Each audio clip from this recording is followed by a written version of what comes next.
It's the end of an emotional and challenging week for our families at the House of Tiny Tearaways. At the end of today, they'll be returning home. So have they learnt enough to turn their lives around and be rid of their parenting problems forever? Three desperate families, each overwhelmed by parenting problems that have turned their toddlers into tearaways. They're going to be living here for just 6 days in the hope that they can turn their lives around. The person they're looking to for the answers is clinical psychologist Dr. Tanya Byron. Working with three families in such an intense environment is unlike anything I've ever done professionally before, and it is a huge challenge. I'm working with the parents, I'm working with their children, and I'm building a community. It's a tough job to do in a very, very short space of time. And for the families selected to be part of this programme, this is make or break. It's the last day in the House of Tiny Tearaways. The Baileys are finishing their packing. Cameo!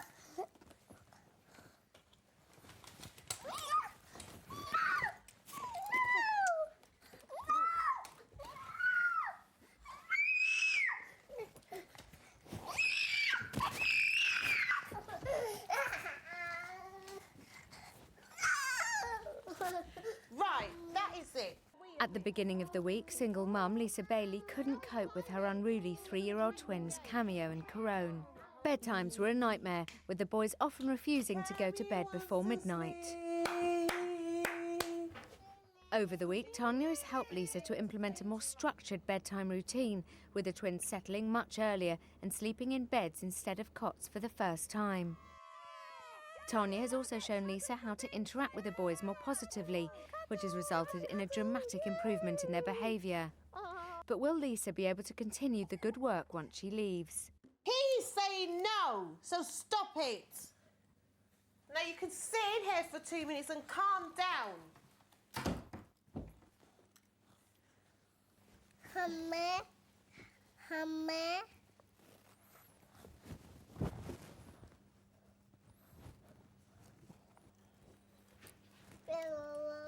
What was you doing in here anyway? Just finishing packing. Oh, did you finish? Yeah. Oh.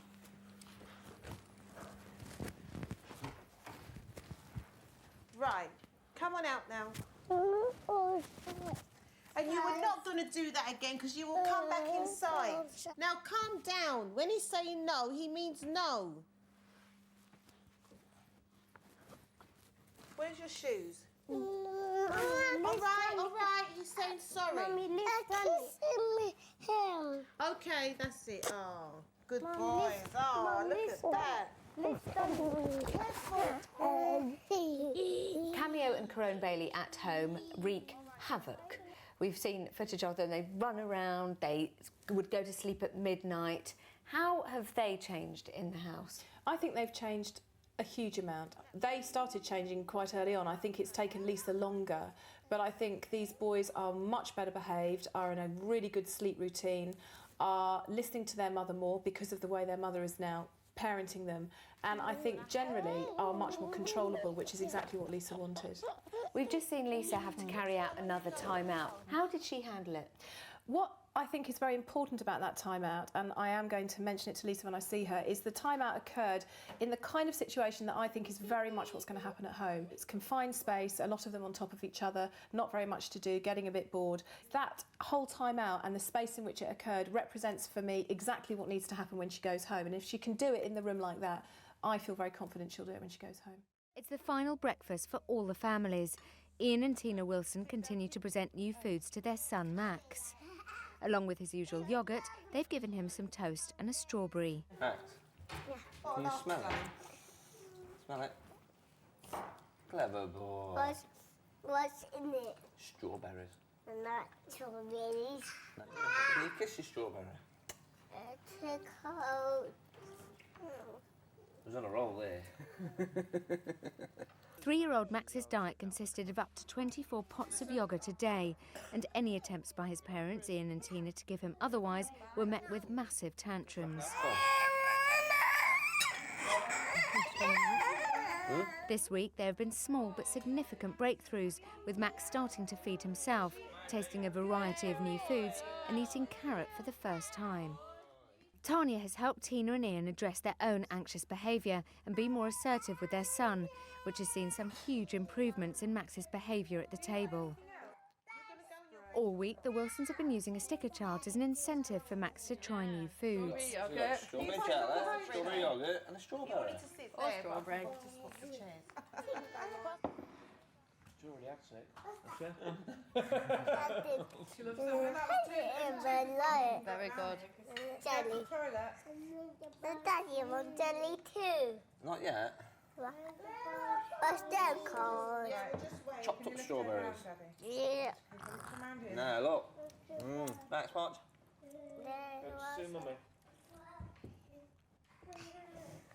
Little strawberry like me, we'll get you a sticker. That one. Lick it. Good.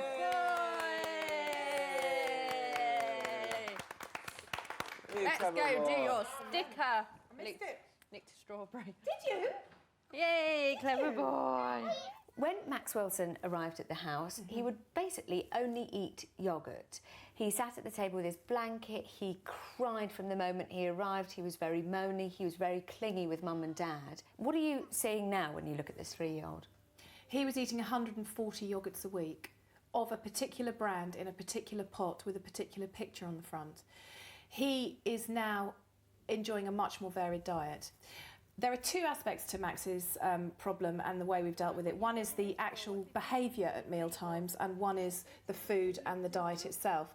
Now, as far as the behaviour goes, I think Ian and Tina very quickly recognised that Max was very controlling and this was behavioural and it was all about tantrums and getting his own way. And as soon as they got that and became more assertive and much more firm with him, the comfort blanket went, which was at the table. He was made to sit in his chair, which he did. He was made to feed himself, which he now does. He was made to use whatever bowl, spoon, plate or cup was put in front of him, which he's now fine with. It's a huge shift for a little boy who has had an incredibly restricted diet, very lazy way of eating, being fed yoghurt, which is as if he was still a 4-month-old at the first stage of weaning, and a child who really has never heard the word no around food and meal times before he came into this house. He's definitely on the right path, without a doubt. Liz Walton is washing up while Giles is looking after daughter Alyssa. Okay. This one. Daddy is supposed to be watching you. Yes, Daddy is watching you here. Oh, she's getting herself a lollipop. That's fine. Not allowed anymore, Alyssa, once you've had that one. Do you want me to open it for you? Yeah. Do you want to bring it over here and I'll open it for you? Yeah? No. You'll have to come here to her. She wants to be over here. You'll have to come and get her rather than just call her over. The Waltons came to the House of Tiny Tearaways desperate for help with Alyssa's demanding nighttime behaviour, which was proving exhausting for Mum Liz and Dad Giles. But by persisting with the rapid return technique, Alyssa's sleep routine has been transformed. Tanya has also worked on the couple's relationship and encouraged Giles to be more assertive in his parenting. Mummy can't open it at the moment. Mummy's got wet hands. So either Daddy opens it or you don't get it.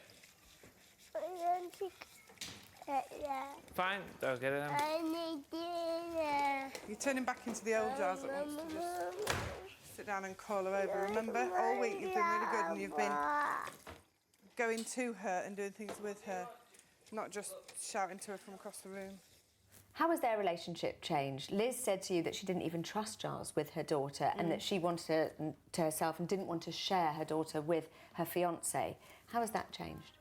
The behaviour is one thing, the story behind the behaviour is another. And the story behind Alyssa's behaviour was very much around the conception and the pregnancy and Giles's extreme negative reaction and his inability to accept that he was going to become a father until Alyssa was almost 2 months old. I think that had never been talked about, but there was a lot of unspoken and unresolved anger and sadness from both of them. And I think yesterday, when they had their time to think about the whole issue and to, I suppose, apologise to each other really for that time, I think that's going to free up a lot of things for both of them and make the partnership much more equal. Ian Wilson is playing with the Bailey boys, I'm stuck. Okay.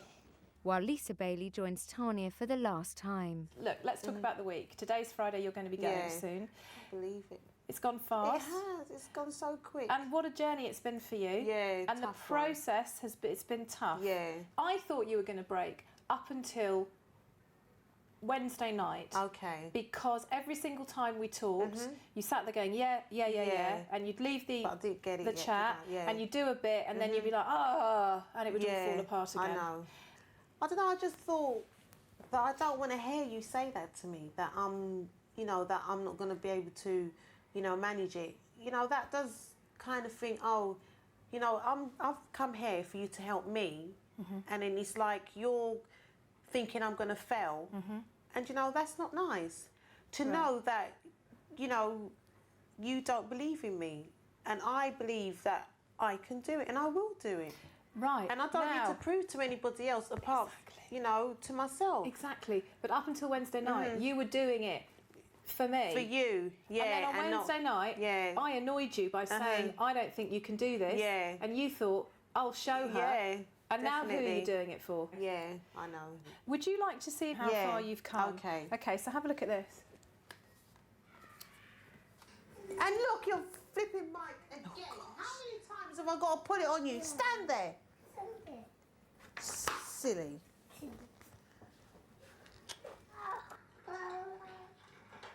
No, pick up the toys now. I'm not having it. Pick them up because you want to get dressed and go outside.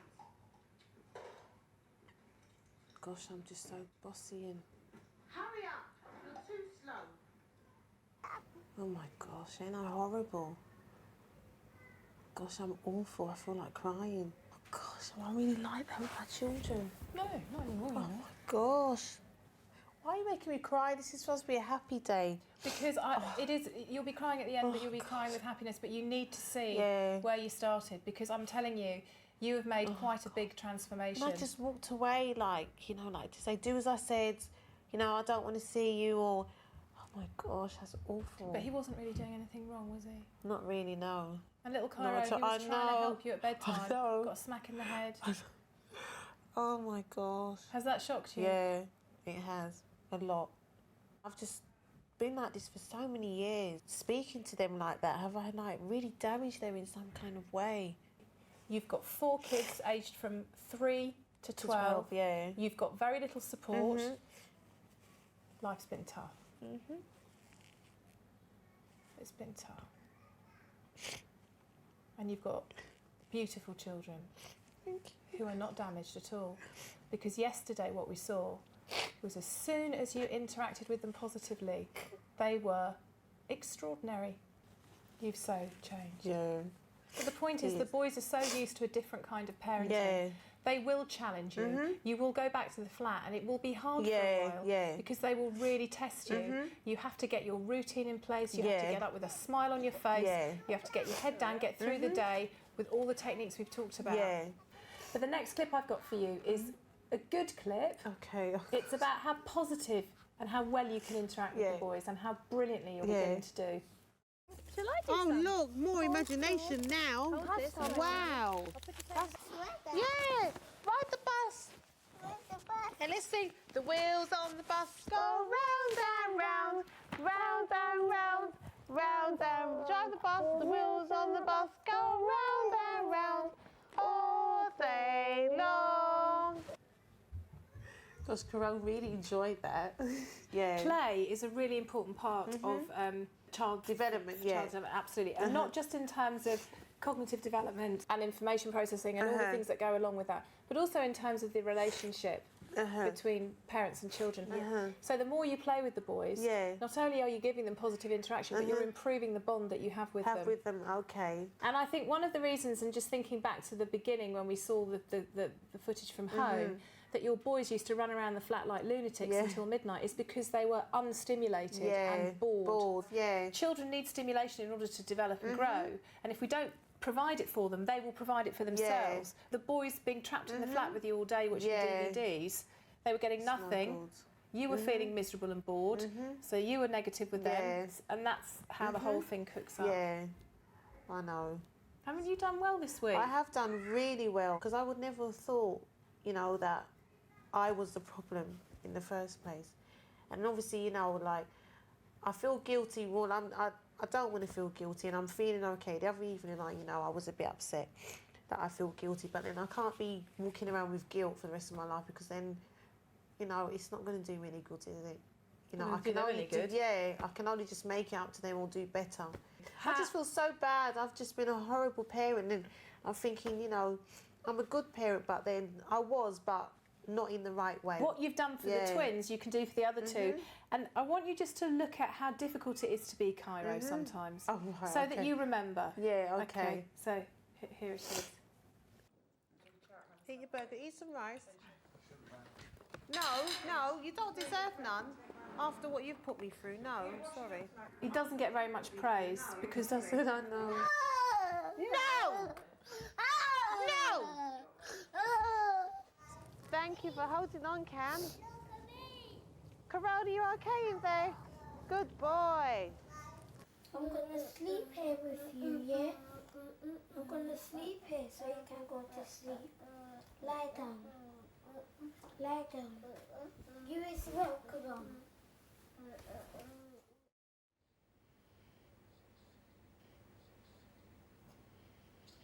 Oh, look. Oh, bless him. So don't. He drifts into the background and he gets your attention when you say, Cairo, get this, do that, do that. Oh, sad. That's true, yeah, you're right. When I want him to do something, you're right. Gosh, why did you say that? Did you not want me to say that? No, it's fine, but it's true. It's true. Do you know what I mean? It's just so hard to give all four of them attention, but then It is. when you're not getting none, and then the attention you're getting is to be told to do something, it's not nice, is it? But even just when he's sitting nicely eating, you know, Cairo, you're my best boy. Yeah. Kiss on the top of the head. When the twins are in bed, right, this is Mummy and Cairo time. Oh, gosh, that's awful. I need to give him a hug. Cairo. You can give him a hug in a second because we're nearly done. Okay. He loves you so much. This has been quite an emotional journey, hasn't it? Oh, sweetheart. Sweetheart. You've got a tough job. You're being both parents to 4 kids on your own. It's hard, it's hard, it's hard. I think when this happens, it really, really clicks in your head, and I think this is what makes the changes. Yeah. This is what makes the changes. It's about believing inside yourself that you can parent your child. Yep, and I can. Okay, well, I'm just going to show you one more thing. This is at the beginning of the week. You said something to me that worried me, and I want you to watch yourself say it, and then I want you to tell me whether you still think in the same way. Okay. Okay? All right, here we go.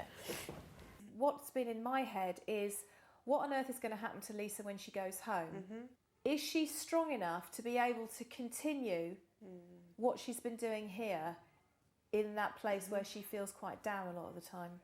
I will try, and I want to do it 100%, but then who knows, you know, whether or not I can just, you know, just feel like, oh, I can't be bothered anymore, I feel to give up. Oh, no. That's awful. How can I be so selfish saying that, just thinking of myself? I can't believe I said that. I'm not going to be at no So that's not or Lisa anything. now? No, but not at all. Not at all. I've changed for the best.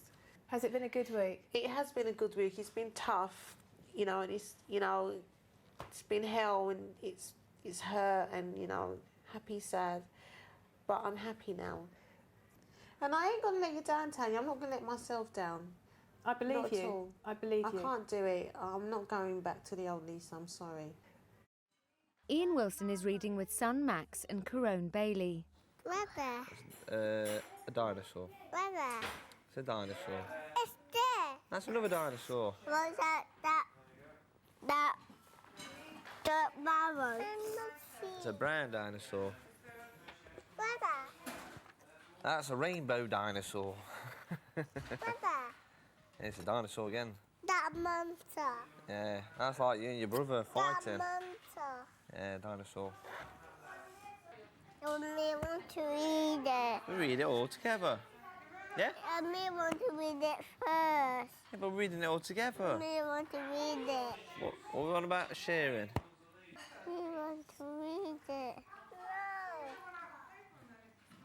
On to the page. No, I wanted this. Max, you're only going to attempt it. I don't want you eating all over me. Turn the No? page. Turn it. No, Corone's turning the pages. It's a dinosaur.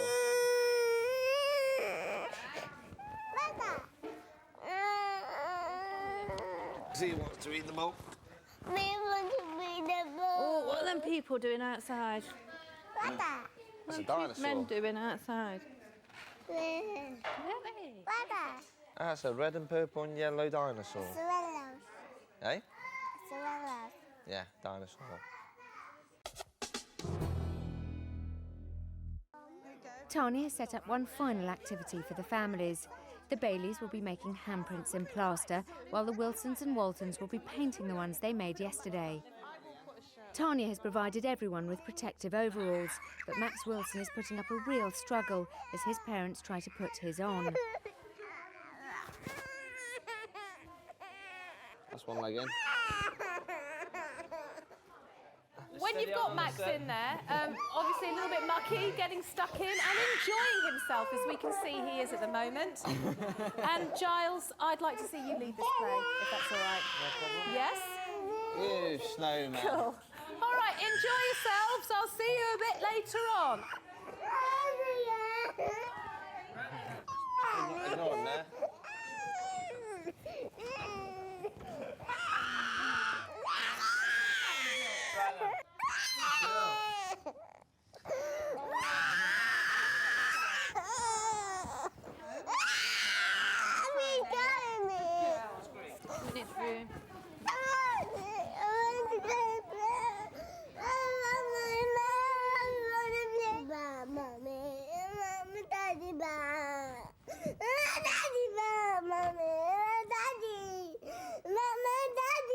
Right, sit in there till you can stop crying. Tina puts Max into timeout for 3 minutes, 1 minute for each year of his life.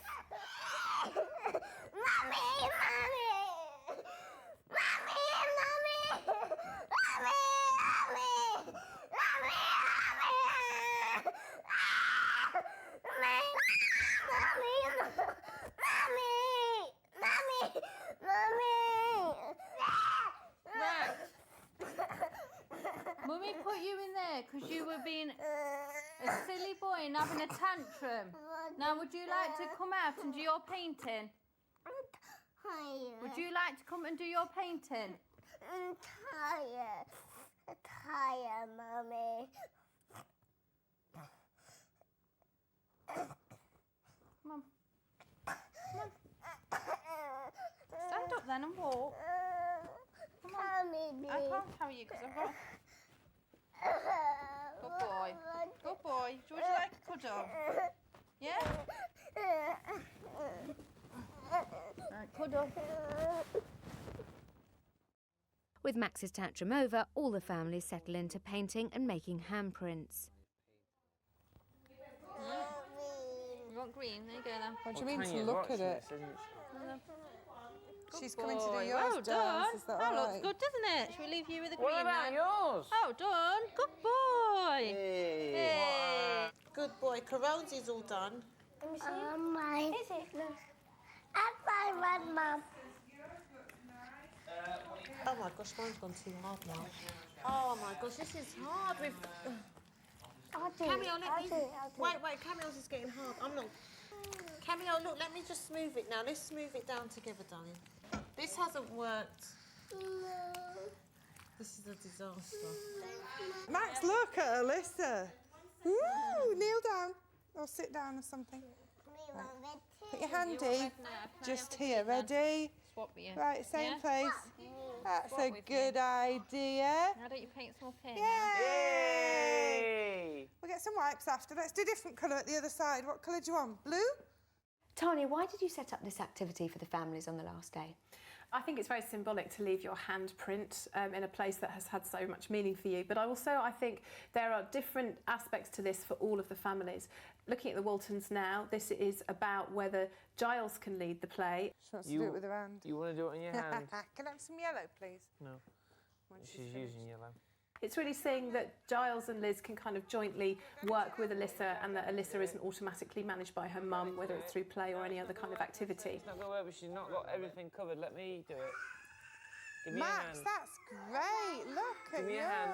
We've got Max getting messy with paint. He couldn't do that at all when he came into the house, very much linked to his fear of new foods and eating. Started off with a bit of a timeout, very effectively managed by Tina. He refused to put on his little dungaree protective suit, and now, as we see, he's merrily painting and getting messy, which is fantastic. That's massive progress for Max, Huge. isn't it? I mean, let's just remember that at first when you were introducing him to painting or getting messy, he just really couldn't do it. He Yeah. recoiled. And now, look at him. Brilliant, absolutely brilliant. He's also, if you look at the way he's holding the paintbrush, he looks like a proper toddler there, holding onto his paintbrush with a really nice grip, really good grip, and just not having a problem at all with the paint, with the colour, with the mess.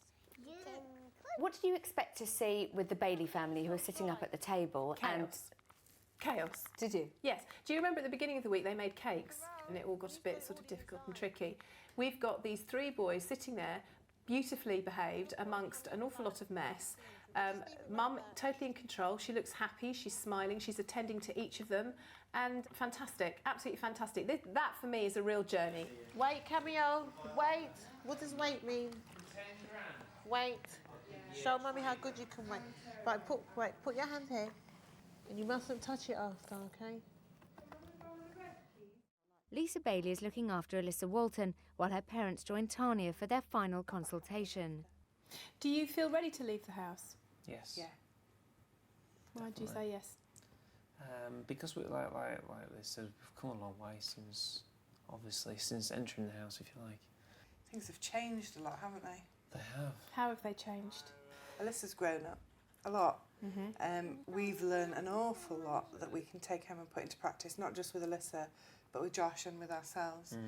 Things to change when we get home, so instead of being stuck in that rut we were in with all the problems, we can iron everything out and have that happy ever after. What changes have you seen in Liz, Giles? You've said about stepping back. Yeah, stepping back, that's a big thing, letting me do a lot of spending time with Alyssa, putting her to bed and things like that. That's been nice. And does Alyssa love you less because you've been with her less and done less for her?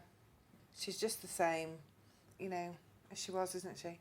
She loves me just as much. What would you say to parents who maybe are experiencing similar difficulties, maybe that they are having a trouble separating from their child or contemplating separating from their child? What would you say to them? What would you advise them? If you really love your child, then you have to let them grow up, because the difference between holding them back and letting them suffer, that doesn't mean that you love your child.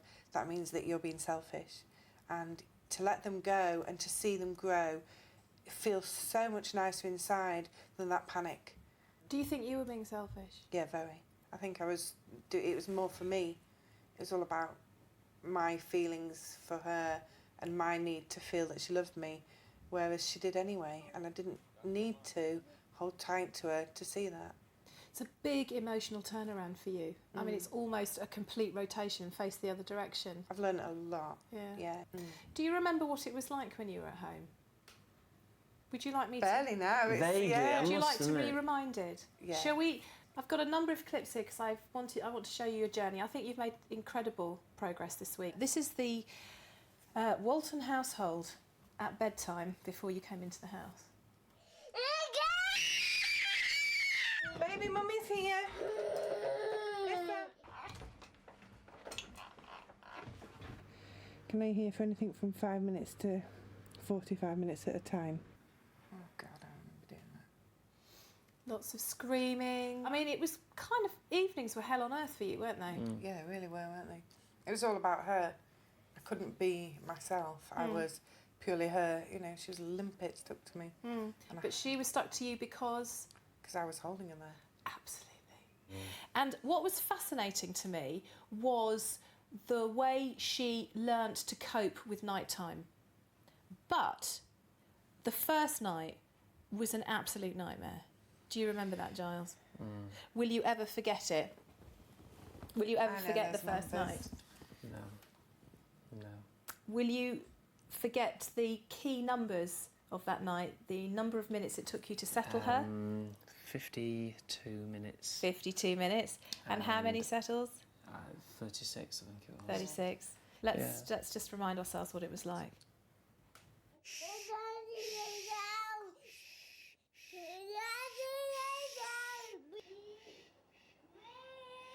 Oh, please.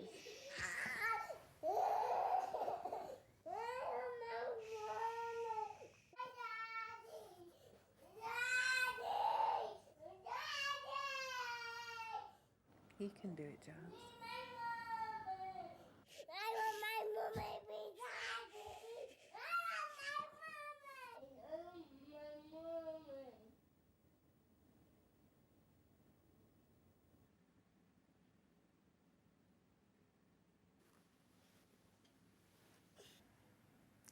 No, I didn't say it. Well done. She tucked herself in. You didn't have to go in. Oh, was that hard? Oh.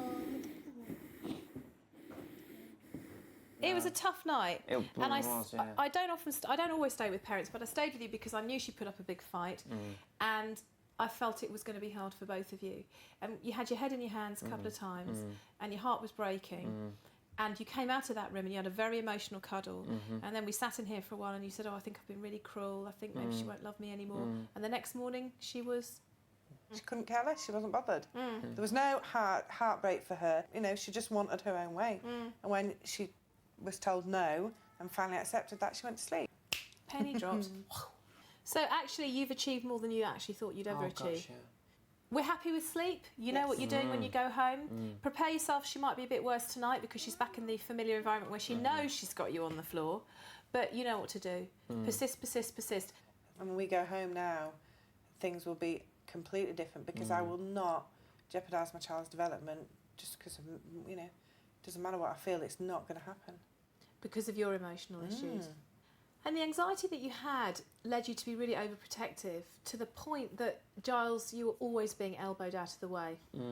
Very split. Yeah. Very split, and also not really sort of having a voice as a parent. Not really, if you did say anything, it wasn't really being listened to. Not really. And it was almost as if there was a sort of parent-child relationship between the two of you at times, where you were the one always in charge and you just had to kind of follow along and be a good boy for a quiet life. You said to me, I can't be assertive with Liz because I don't want to upset her. Now, I want to show you a clip of where I see that happening. So have a look at this one. Have a look at this. Will you have some? Yes. You can have CRISPSs later.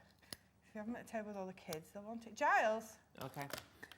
What's this united front? Yes. Not you being It's two. united front. Do you want This me to... annoys me now. Right. And Tanya said, we're trying to do this united front. Was you having a paddle? You did it on the trampoline yesterday. You're doing it now. You do it at home. Shall I? You've got to stop being two. Can Otherwise I'll treat you like her. Right, okay. You want me to back you up. Stop acting like she does. Right, okay. Can I have these cheese now? Show you. What do you think of that? Tyrant. God, that looked horrible. Don't like that. Don't like me like that. You're not my child. But the only way that dynamic is going to successfully shift is if you stop behaving like the child in the relationship and you stop behaving like the mother. Definitely. I'm really aware, Giles, that you left your mum to be with Liz. You never left home before you met Liz. Correct. Are you next year, when you're getting married to Liz, are you going to marry another mum? No. I'm going to marry my wife. My fiancée, the one I love. What would you say, leaving the house, you both feel has been at the core of this inability for you to unite, for you to behave like an adult parent, for you to stop treating your husband like a child, and for you to shape your daughter to be able to sleep up until you came here? What prevented that? Our can of worms. Our skeletons in our closet. The past. Do you want to revisit a little bit of that?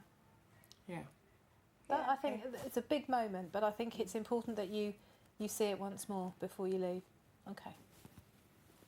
Sometimes I feel like that now, that you're here because you feel you have to be, because it's the right thing to do, not because you want to be, and not because you love us or anything.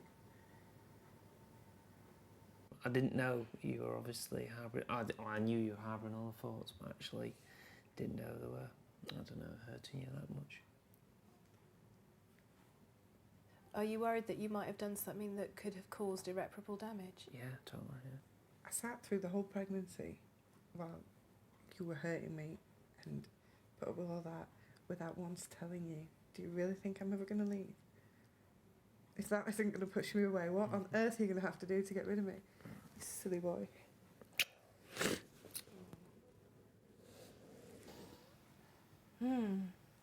And you were sweating and sweating was, yeah. and pale. Yeah. Were you surprised by your emotional response to that whole? Yeah. Why? I don't know. But obviously, because I don't show emotion. So, yeah, I was very surprised. But that's something we're working to change, aren't we? Yeah, we need to, yeah. We're going to open up. Open up, backing each other up. We're going to speak. We're going to be grown-ups. Show emotions and things. We're going to be grown-up, aren't we? And respect each other equally within every part of our lives. Yeah. It's been a real pleasure. Thank you for having. Thank you. Well, thank you for having the courage to come in here. I don't think it's in your nature, Giles, to do anything like this at all. No, it isn't. I had to talk him into it. Yeah, but what it shows me is how much you did care. You do care about this little girl. I can't thank you enough. You've saved our lives. You know, to a certain extent. You might have even saved our relationship, and you know, in further years from some kind of deterioration, because this could have all been left, and it means an awful lot. Cameo Bailey and Max Wilson are playing together.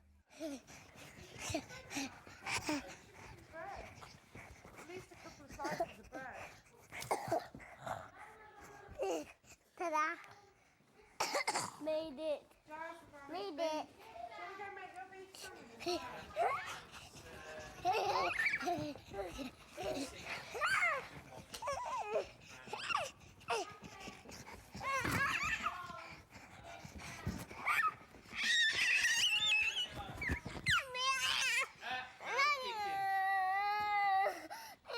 No.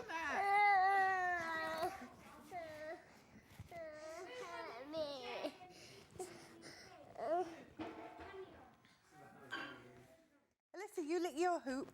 Alyssa Walton is having potato hoops.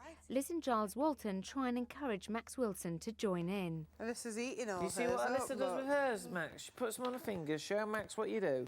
Put some on her fingers like that, Max. And then she puts them in her mouth. Can you lick yours? You can kiss it.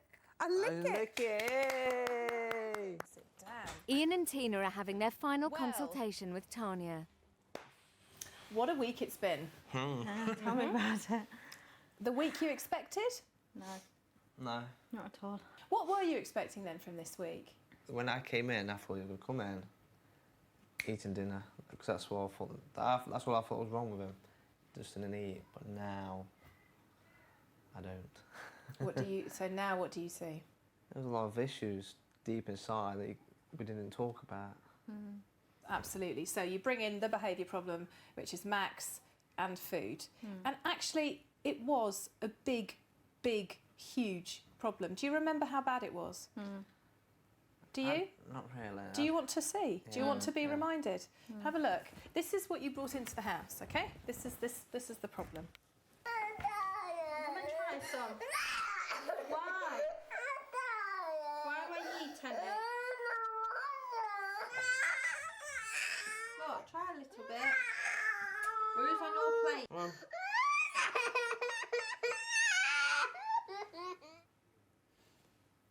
Has that shocked you, just saying? Yeah, it's like it's changed so much last 5 days.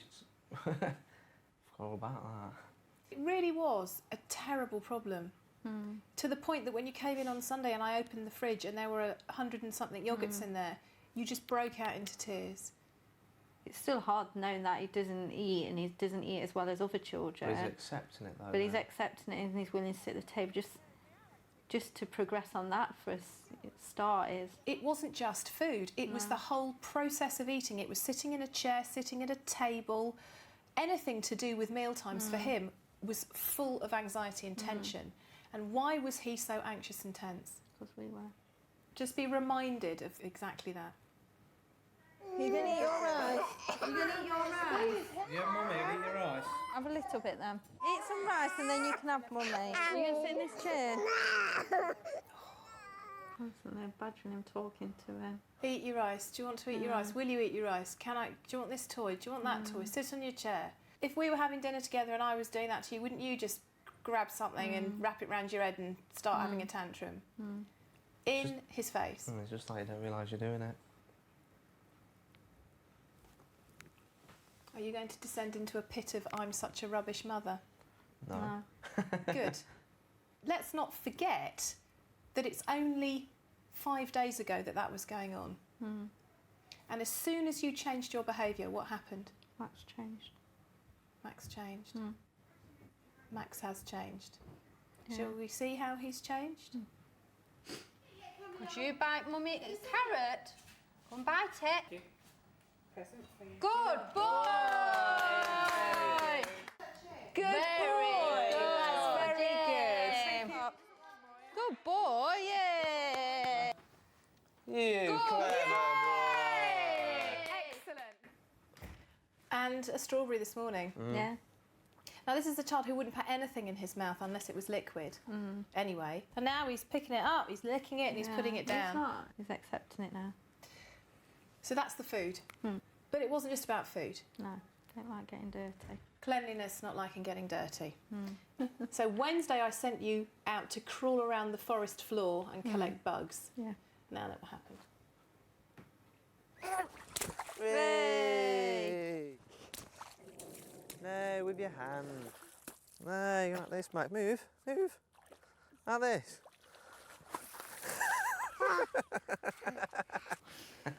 So your child was jumping around in a puddle, splashing around, picking up worms, and you recognise the difference. You recognise the difference. Definitely more relaxed now. You start to look at life differently. How are you looking at life differently? I've got to start enjoying it for myself. Enjoying life. Yeah, which I haven't. I know you haven't. So, because I need to do that, I can take Max and can do it together as a family. Don't rely on Max to make you feel good about yourself. No. I'm going to start taking more time for myself now. Because I had so much of my past that carried on with me. I involved Max with everything. I think Max to me was a security blanket. He was your comfort blanket, yeah. But now I've got to start leaving Max to explore and grow up with other children. And I've got to do it myself. I've got some growing up to do. Because I've been wrapped up in this little child and never grown up because I didn't know how to. You have had some pretty major events occur in your life that you had no control over, and you didn't ask for your dad to die, and he died a few weeks ago, didn't he? It's not your fault. None of it was your fault. None of it was your fault. I'm now learning how to be a mum. What a mum is meant to be. What is a mum meant to be? A loving, caring person. I do want to talk to you a bit, Ian, if that's all right. No. I do want to talk to you because when you very first came in, you walked in on the Sunday and you said, oh, no, I'm not really anxious, it's her. But actually, while Tina was shedding the tears, you were sitting there stressed out of your head. What did you do when your son put some food in his mouth for the first time in this house? I cried. When I first came in this week, I didn't feel I was a good parent, I really didn't. I do now. You didn't think you were a good parent? No. You thought you were a bad parent? I didn't know what it was. I didn't know what it was to be a parent. The father figure, I didn't know. I didn't know what to do. And why didn't you know what it was to be a father figure? Because I never had one. Are you a good father? Oh yeah, definitely now. Definitely.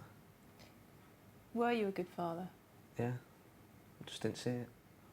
Didn't we? You didn't see it either. Oh, thank goodness you said that.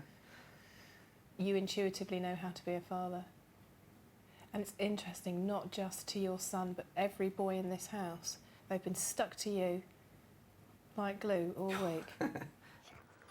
I think those 3 boys have benefited being with you for a week. It's been quite a huge week for you, and I think it's all centred around what it is to be a dad.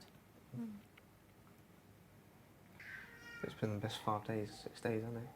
Best 6 days of what? Of being a mum and dad. Yeah. Very briefly, just as a kind of round up what this week has meant and what you're going to take away. It's made us a family. A stronger family. It's made us aware that we were a good mum and dad. All the time. We're just too anxious. We can go home now and we can build on from where we've left here and know that the direction we're going is the right direction. So, a week that's been a shock. Yeah, it has. But it's been fantastic. It has. Great outcome. You're a fantastic family. You're fantastic parents. He's a great kid and he'll be eating very soon much, much more.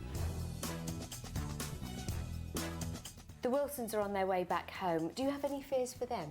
I had some concerns, but I do think within their relationship, Ian and Tina can really see the parallels in their own experiences, and I think have found an ability to communicate with each other in a way that doesn't feel frightening. And I think what has really booted up their confidence is the fact that they have become much more confident as parents.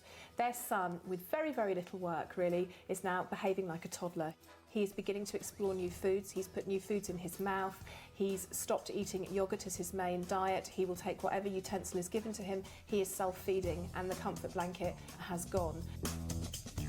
We'd like to say a big bye and a big thank you to Tanya. Thank you. And it's been a very worthwhile experience, and it's especially helped us as well as Max. We'll go home, stronger person, Parents. and we know we are good, Yeah. Mum and Dad. Yep. Bye! It's the end of a very tough week for both the families and Tanya in the House of Tiny Tearaways. But will the hard work they've done here pay off back at home? In Tottenham, has Lisa gone back to her old ways? No, I'm never gonna go back to how I was before. I'm a lot more confident with them, I'm a lot more calmer, and I appreciate them a lot more. I think they do know that Mummy's a lot happier now because I'm always praising them, hugging them. Are you a good boy now? Yeah. Yeah, very good, ain't you? Now everybody's so positive with everything that they do. Communication's really good. They listen to me a lot now because I speak to them, the calm voice, and then obviously when I'm raising my voice, they know that, you know, Mummy means business now. I love bedtime now, and they sleep in their own beds as well, so that's thumbs up. I'm very proud of my boys, you know, just to see the smile on their face and how happy they are that Mummy's doing things with them. You know, I've changed for the better, and I'm enjoying my boys now, because as long as my boys are happy, I'm happy. Back home in Wetherby, are the bedtime tantrums a thing of the past? Putting her to bed now is a joy. Mummy's not tired all the time anymore, is she? It's happiness, it's smiles, it's cuddles. Love you. And no tantrums. And we're all walking around like Cheshire Cats now because it's like, look at us. Our daughter gets to bed. Quite happily she'll play with me. That's what all I've wanted from day one. Now I've got my quality time back with my daughter. Before I went in the house, we were having some serious problems and possibly would have ended up splitting up. But now we're going to be together forever. We have a perfect child. Almost. Daddy's a lucky boy. You're a very good girl. And in Nottingham with the Wilsons, it's dinner time, a happier place. We both can sit down now, have a hot dinner each, and finish it in peace and quiet. And no temper tantrums. Yeah. Very good. He'll feed himself. He don't use his blanket at the table no more. Max has calmed down on the yogurt centre. He's still eating it, but not as much. And it is going to be a long process. We've had a good start since leaving the house. Very good. Very proud of Max now. Our little superstar now. Yeah. He's not bothered about getting dirty now. Definitely not. Mess is fun now, isn't Man, it? he will say mess is fun. We work together as a couple now. Family. Family.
It's the start of the final week at the House of Tiny Tearaways. 3 new families in urgent need of help and 3 new parenting challenges to be tackled by Dr. Tanya Byron. 3 desperate families, each overwhelmed by parenting problems that have turned their toddlers into tearaways. They're going to be living here for just 6 days in the hope that they can turn their lives around forever.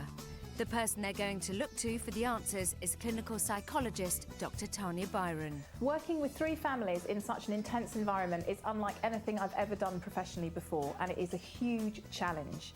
I'm working with the parents, I'm working with their children, and I'm building a community. It's a tough job to do in a very, very short space of time. The house itself has been built under the supervision of childcare experts to ensure that it's both a fun and safe place for kids. The house also recreates a realistic home environment to allow Tanya to observe the families behaving as naturally as possible. The remote cameras and those located behind 2-way mirrors provide an unobtrusive way to see the pitfalls. Oh, Jordan's done a runner. And progress. The tantrums. And the tears. Because I didn't want it to come to this. 24 hours a day. Ow, you're kicking me! With just 6 days to solve their problems, Tanya's got her work cut out. And for the families selected to be a part of this unique programme, this is make or break. The Oakfords. Single mum Tamara Oakford from Essex is fighting a losing battle with her 2 feisty boys. This is Dylan, my oldest, and this is Owen, the youngest. Shut up! The problem with my 2 boys, they just fight continuously. Owen! Dylan! Don't! They are so violent, one of them is seriously going to get hurt. Stop! Let go! They punch each other, they kick each other. Dylan strangles Owen. They're just horrendous.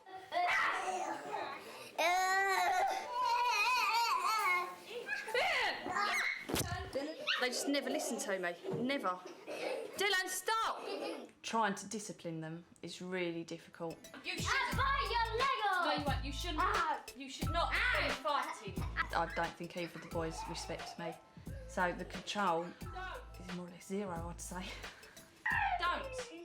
Don't, Owen, no! It is quite scary for me because already I struggle to hold Dylan because he is very strong. Calm down! No! Calm down! It can be very frightening. Don't! I didn't! Owen was! And I do get worried, you know, they'll grow up to be teenagers from hell. Come here, give Mummy a hug. I just wish we could get the bonds and get the real relationship that we should have as a mother and son.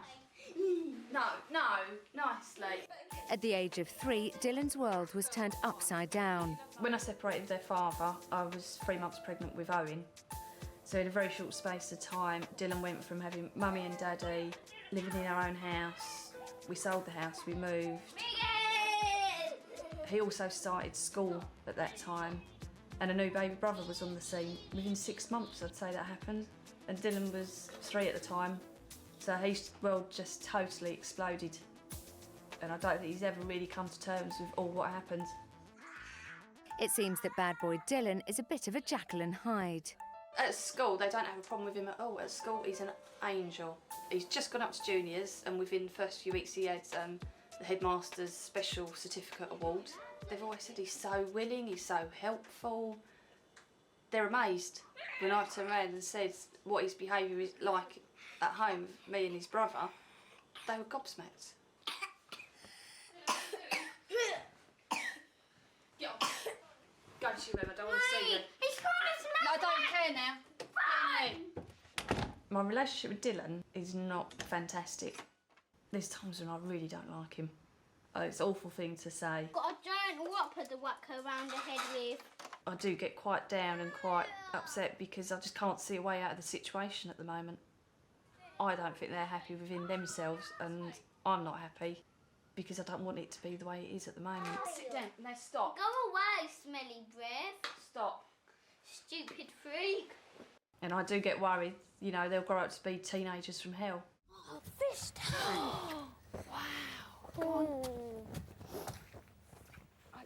As the the Oakfords explore their new home, Tanya watches from her office. The first day in the House of Tiny Tearaways is observation day, a chance for Tanya to watch each family closely to find out where the root of their problems lie. Watch telly. That's all you do at home is watch telly. Owen, don't touch. I said no. You're not meant to be on the table, are you? It's not a seat, is it? Is it?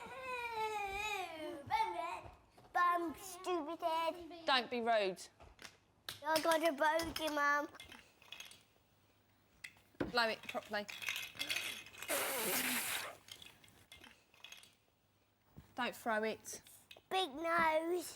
The first family are in, the Oakfords. From watching that tape, those boys were just beating each other and Mum.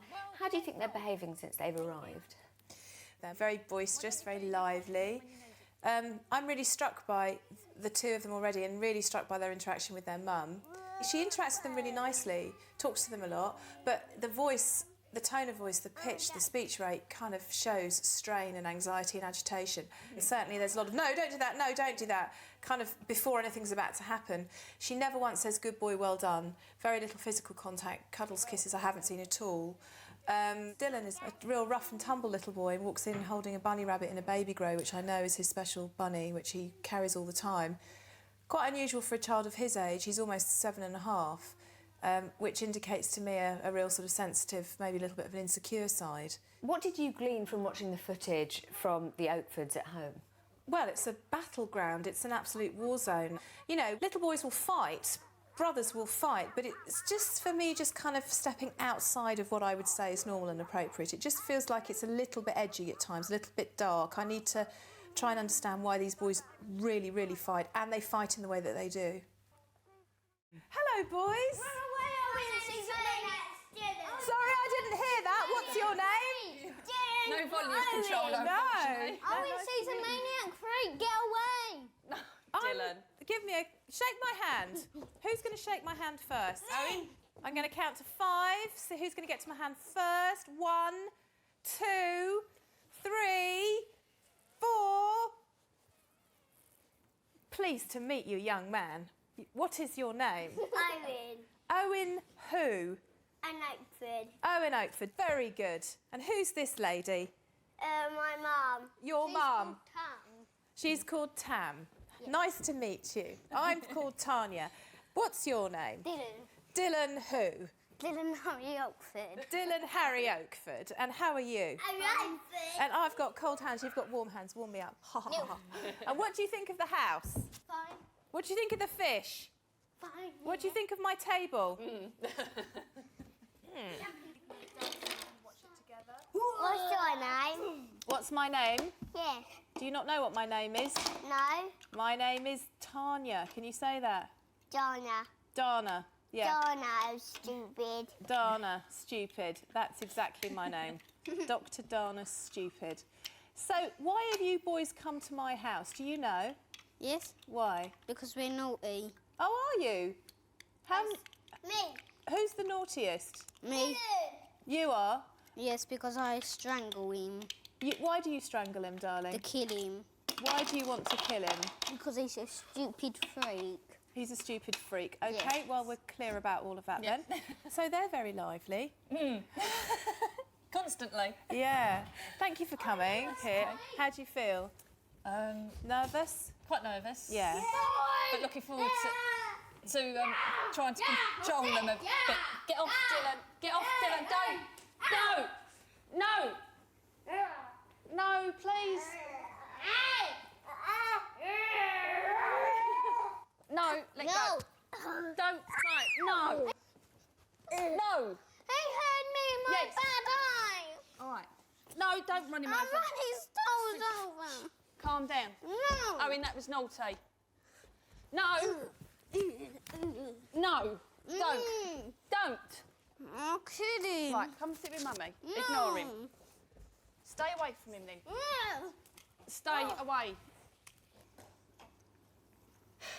So that's what you're here for? Yes. Right, OK. And how often does that happen every day? Every day. Every day. Every day. They'll be okay for so long. No, Dylan. No. They'll be okay for so long and then... Ow! Dylan! Loser.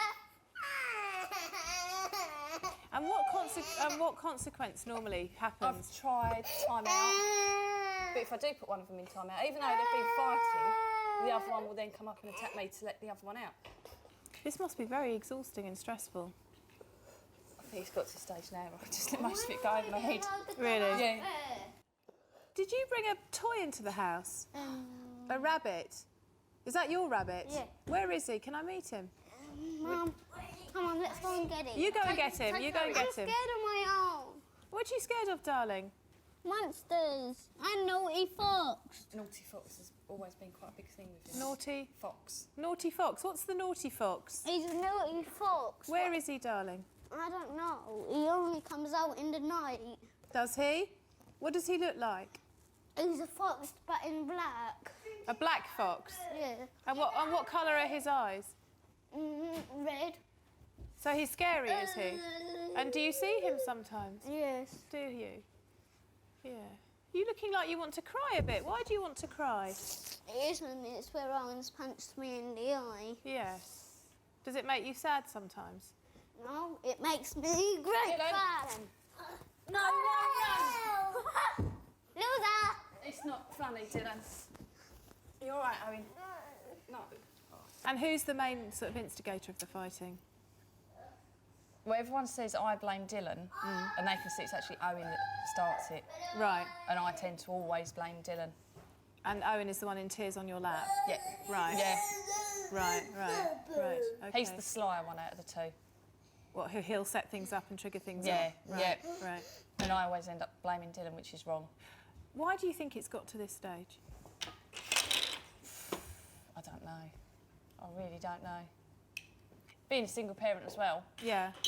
You get quite a lot of support from their dad. He's around. Yeah, he's a lot. Yeah. He sees them more or less every day. Right. So. And do they behave better Yes. when he's around? Oh God, yes. You're right. Yeah. So they behave for him, but not for you. Yeah. He can discipline them, where I find it quite hard to. Right. So, and if he says to them sit on that seat and don't move, they'll do it. Right. I do it, and they're just like, yeah, mum, and they're off running. Right. Dylan, will you get down, please? Mum. Please, will you get down? But Mummy. I won't talk to you till you get down. Mum. Yes. Eat gas. Owen.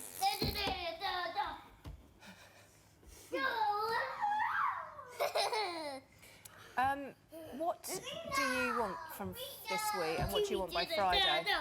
Right.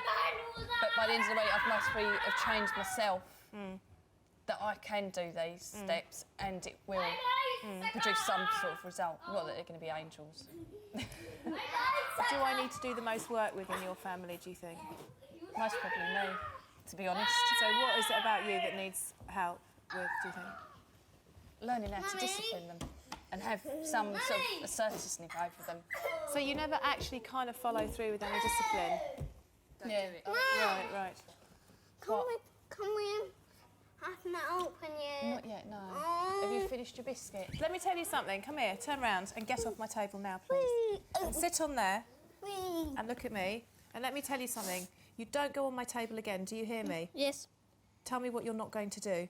Don't go on your table again. And you do not bounce on my sofas, do you hear me? Yes. Can you tell me what you're going to do? Do not. Bounce on the sofas, right. Do not. Right. And if you punch your brother again, I will tell Mummy what to do, and it won't be nice. Do you understand me? Yes. Good boy. Can I tell you something? You're the biggest boy in the house this week, so I need you to help me with some of the other children. Will you do that? Yep. How about Good. me? Thank you. And why do you think they just listen to me? I think tone of voice. They'd be like, oh! And my face. Yeah. And everything. They believe me. Yeah. And I can see when he has boundaries and clarity, he behaves well like he does at school. Yeah. So it's definitely all about you, isn't it? Okay. So we need to take this face and this tone of voice and put it into you. Yeah. I don't need my little Where is the toilet? Over there.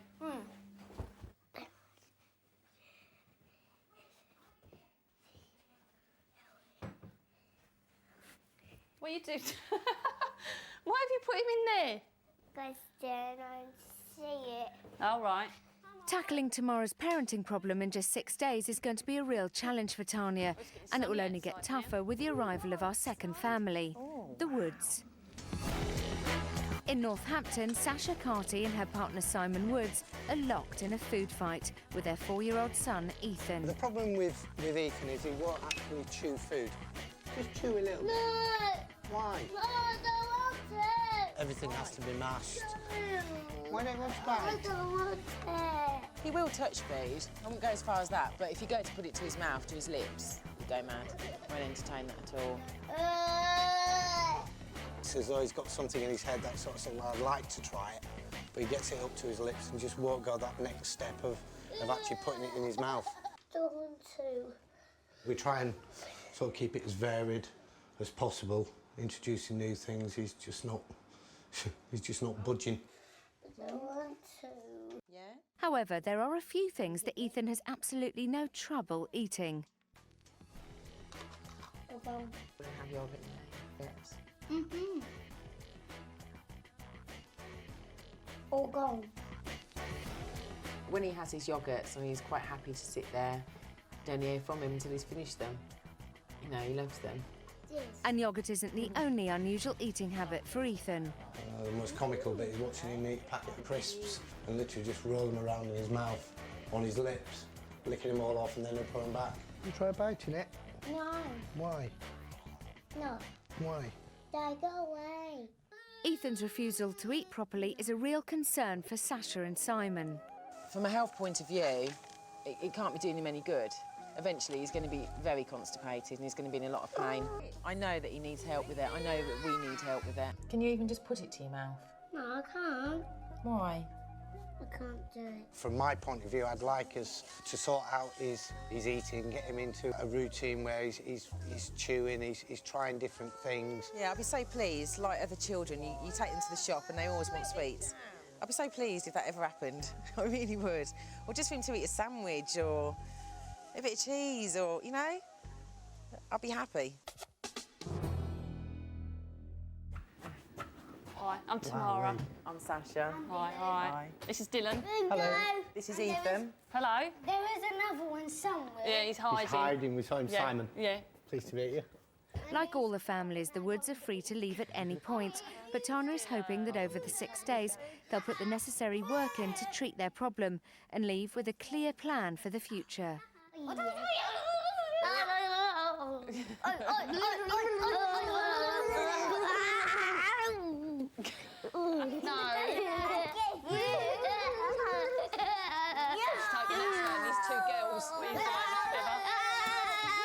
Maybe that's why they left us to the last. The second family has arrived, another little boy, Ethan, who's 4, and Mum and Dad, Simon and Sasha. It is early to say, but just reading about what he will eat, he just likes soft food, doesn't he? Children who do not bite and chew are very difficult to treat. And he doesn't bite and he refuses to chew. So unless everything is mulched down to a consistency where literally he can swallow it, he will not even entertain the idea of eating. So it really is very much a staged process with a child like Ethan, particularly because he's 4. He's really quite old to be a child who won't bite and chew. This little boy developmentally is incredibly delayed in terms of eating, and to teach him to bite and chew could take quite a long time. So tell me what you see the problem as being. Describe to me exactly what you think the problem is. Well, the problem has been, right from day one, he's never eaten a biscuit. He's never had fresh fruit. He doesn't eat no picnic, you know, finger food, nothing. He's never tasted chocolate at all. All has to come off of a spoon. Right. So he'll eat sloppy food like shepherd's pie, you know, cottage pie. Stuff he doesn't have to chew. Yes. Right. We've actually asked him before, Yes. will you chew it? He said, no, I'm scared to. Right. So he eats a range of foods, but it has to be sloppy, kind of mashed up. It's quite limited. Right. Tends to Spaghetti be bolognese, spaghetti cottage bolognese, potatoes, something like cottage pie, something like that, with Right. a little bit of meat or a little bit of vegetable in it. Right. And yoghurt. Yoghurt Right. is a Very mainstay limited, diet. Yeah. Right. He doesn't know how to chew. I don't think he knows how to bite down on anything. Right. Okay. He's never done it. Right. Who's tougher out of the two of you with him? I would say me.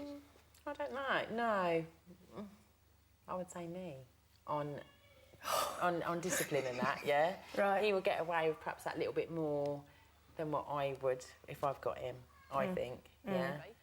If you have a child who is in control of their eating to the point that he is, and he's quite old, he's you know, he's almost 4. Yeah. 4 in January. That's right. And he's obviously a bright little boy. He's a lovely little boy.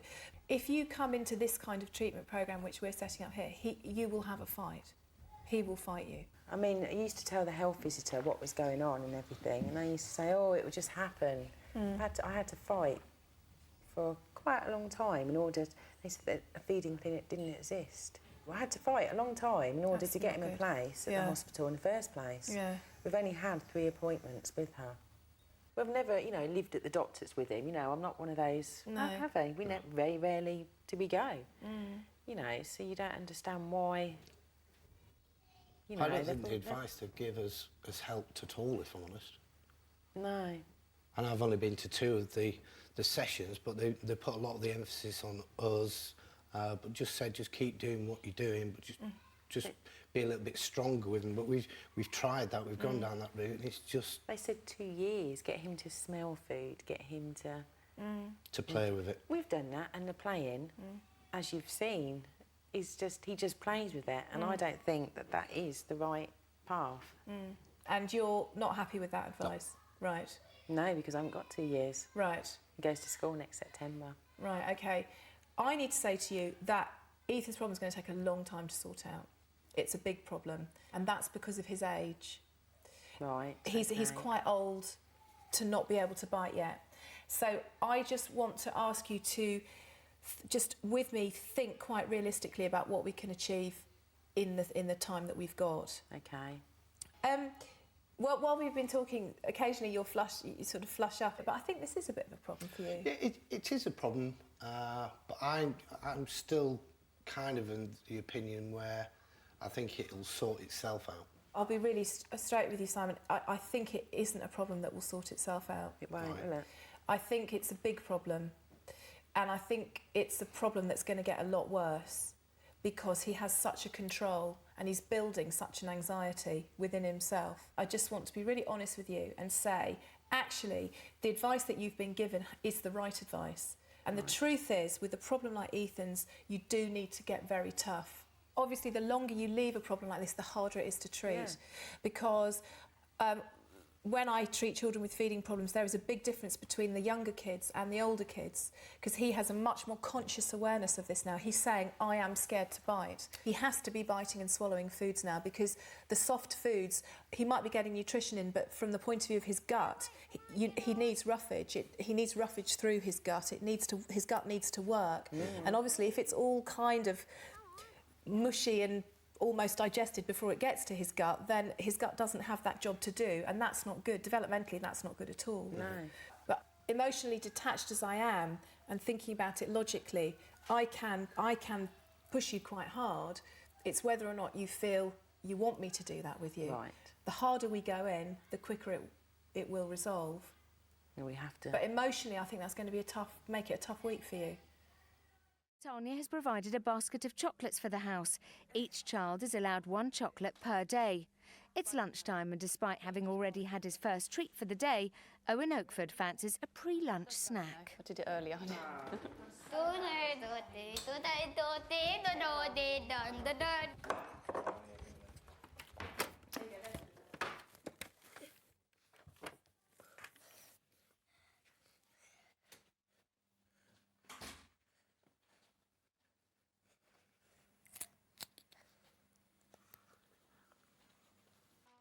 So that Tanya can observe the full extent of Ethan's eating problem, she's asked Simon and Sasha to give him solid foods that he won't usually eat.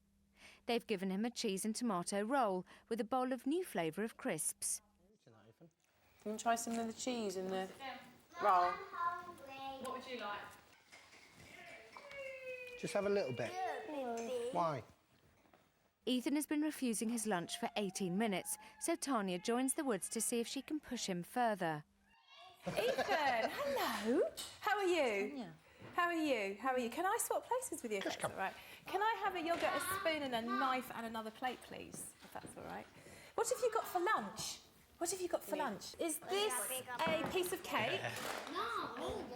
Is it, Ethan? You wouldn't think to look at him. Crisps? It looks as though he Do you eats. like crisps? Can you show me how you like crisps? Can I have one, please? Okay, how do we eat crisps? You show me. What do we do? Look at me. Stuff them in your bowl. Okay, let me see. Good boy, good boy. That was brilliant. You bit your crisp. Very good boy. That's all right, never mind. Show me with that little bit there. Show me with that little bit. Teach me how to do it. What do I have to do? Show me. With your teeth. That's it. That's all right. That's a good boy. Well done. That's a very clever boy. Put it out into your hand. Right. Now, for a child that doesn't bite or chew, that's a massive plate of food. So let's take all of this off. All of this off. Thanks, Daddy. All right. Take that off. That looks a bit more doable. Put all that in there. What's this? You like it? Do you want this? Yeah. Okay, well, then I need to see you eat a little bit of that, please. You eat a bit of cheese, you can have some yoghurt. Hold it tight. Put it in your mouth, darling, and then you can have some yoghurt. Is he allowed to have his yoghurt if he doesn't eat any of this? That's what I would normally, yeah.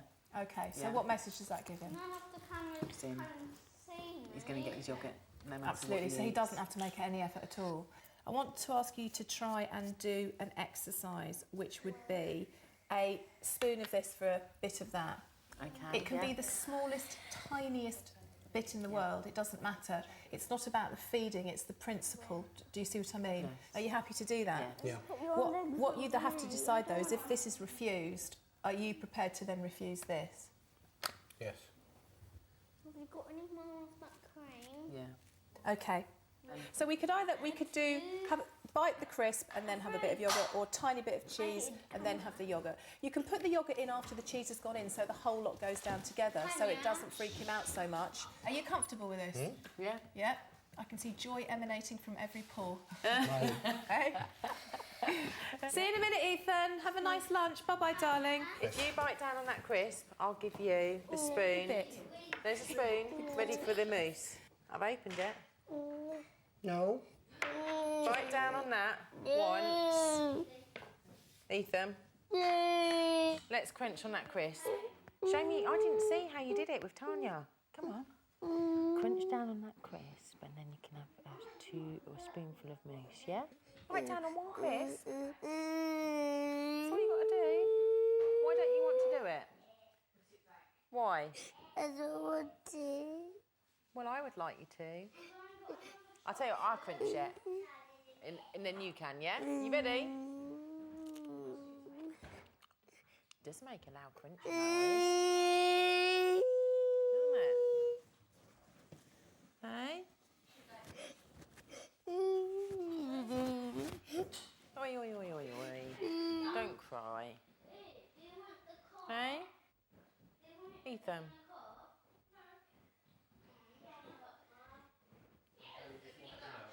Just wiped him a bit because he was, yeah.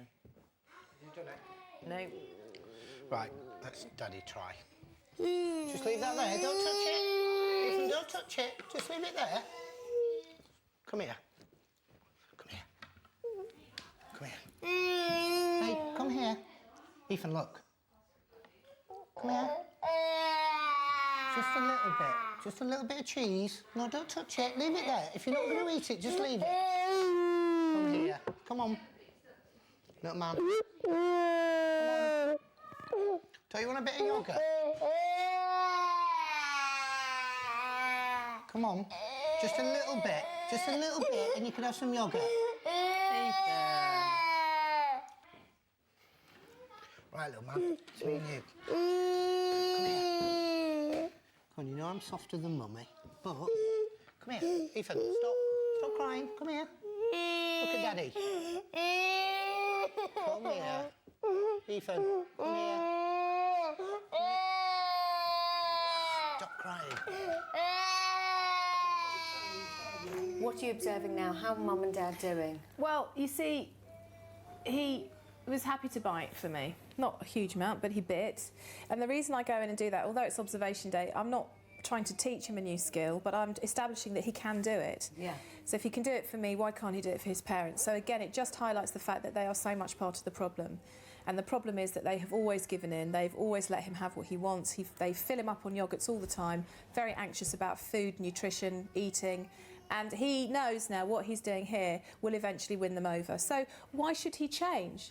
Just because he's in a different house, he knows, I'll do, another 5 minutes, I'll get me yoghurt. What did you think of his face? I mean, during that whole exercise, when he did bite with you... He was shocked. He was as shocked as they were. He's 4, he's had teeth for ages, and he suddenly went, and then a bit went in his mouth, and he freaked, and he kind of went, bleh! You know, he really does not understand the process of biting and chewing. And of course, for children who don't understand that, the older they get, the more frightened they are by it when it happens. It's like the first time you fall off your bike. It's any new experience. The shock of the possibility of what a new action means is huge. And of course, if children are shocked and parents think, oh, no, OK, doesn't matter, then what they're saying to the child is there's something to be afraid of. And that's why they then stop the new activity or the new skill. In Hastings, 20-year-old Nina Morritt has got a battle on her hands bringing up her 2 girls, Taylor and Maisie. When I take the kids out, Taylor will scream the place down. Taylor, get off. Taylor, get off. Beyond control, and everybody stops and looks at her and watches her as if she's some kind of cartoon they're watching. And look at me as if I'm a piece of shit. Stand up.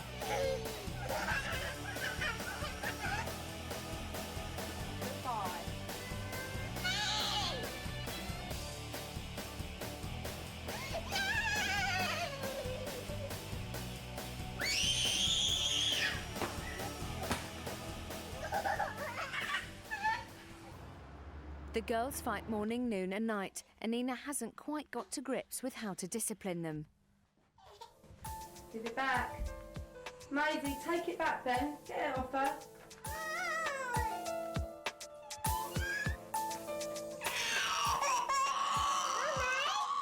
Well, get her back then, Maisie. Do it again.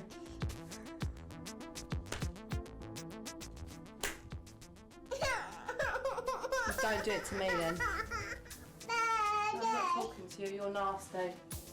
Nina has recently separated from the children's father. Are your daddy? Yeah.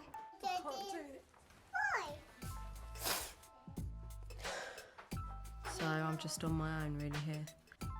I do everything. No one has the children for me, ever. It's just me with the children 24/7. Being a mum, and I love my children to bits, but sometimes I just think, I wish I could just walk out and go and never ever come back. I just sort of struggle through. But the way things are going, Taylor's not going to be staying here if I don't get help, because I just cannot do it. I refuse to do it. This way, Taylor, in there. Hello. Come on. Taylor, come on. Cheers. No, Come on, Taylor. No. There you are. Here you go. Up on your feet, please. Come in. Tay, come on then, Mummy's coming in. Put them feet in.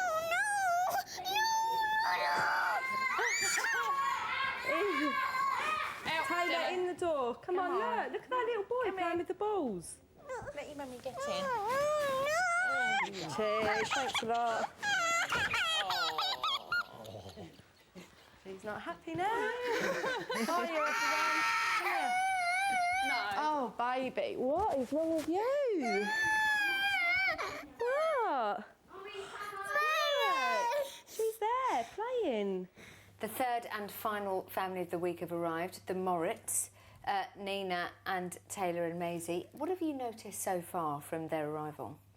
It's interesting to see how Taylor was very anxious coming into the house, really anxious, wouldn't walk in.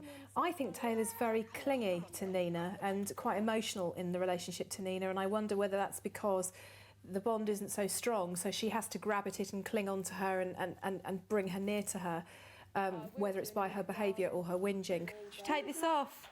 No. All right then. You shy? You get a sense that she's talking about a teenage daughter, and then you look down and there's a 2.5-year-old. It's a very interesting relationship to me. It seems that her relationship with her eldest daughter especially is totally broken down. Can you fix that in 6 days? What strikes me about Nina is that she's very young, she's 20, she's on her own, she's got these 2 very lively, very energetic, very defiant girls. She's a child herself in some ways, and the way she relates to them I don't think is very adult. So it's almost to help her grow up in a way, I think, this week, and to become more mature and assertive as a woman and as a mother. It's late afternoon and all 3 families are in the lounge. Don't hit him. Don't. You're going to smash the fish. Stop He's it. going to do something with that, isn't he? I am a crazy man. I am a crazy man. Oh, chocolates. No.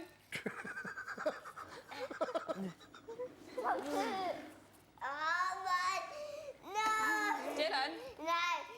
Dylan.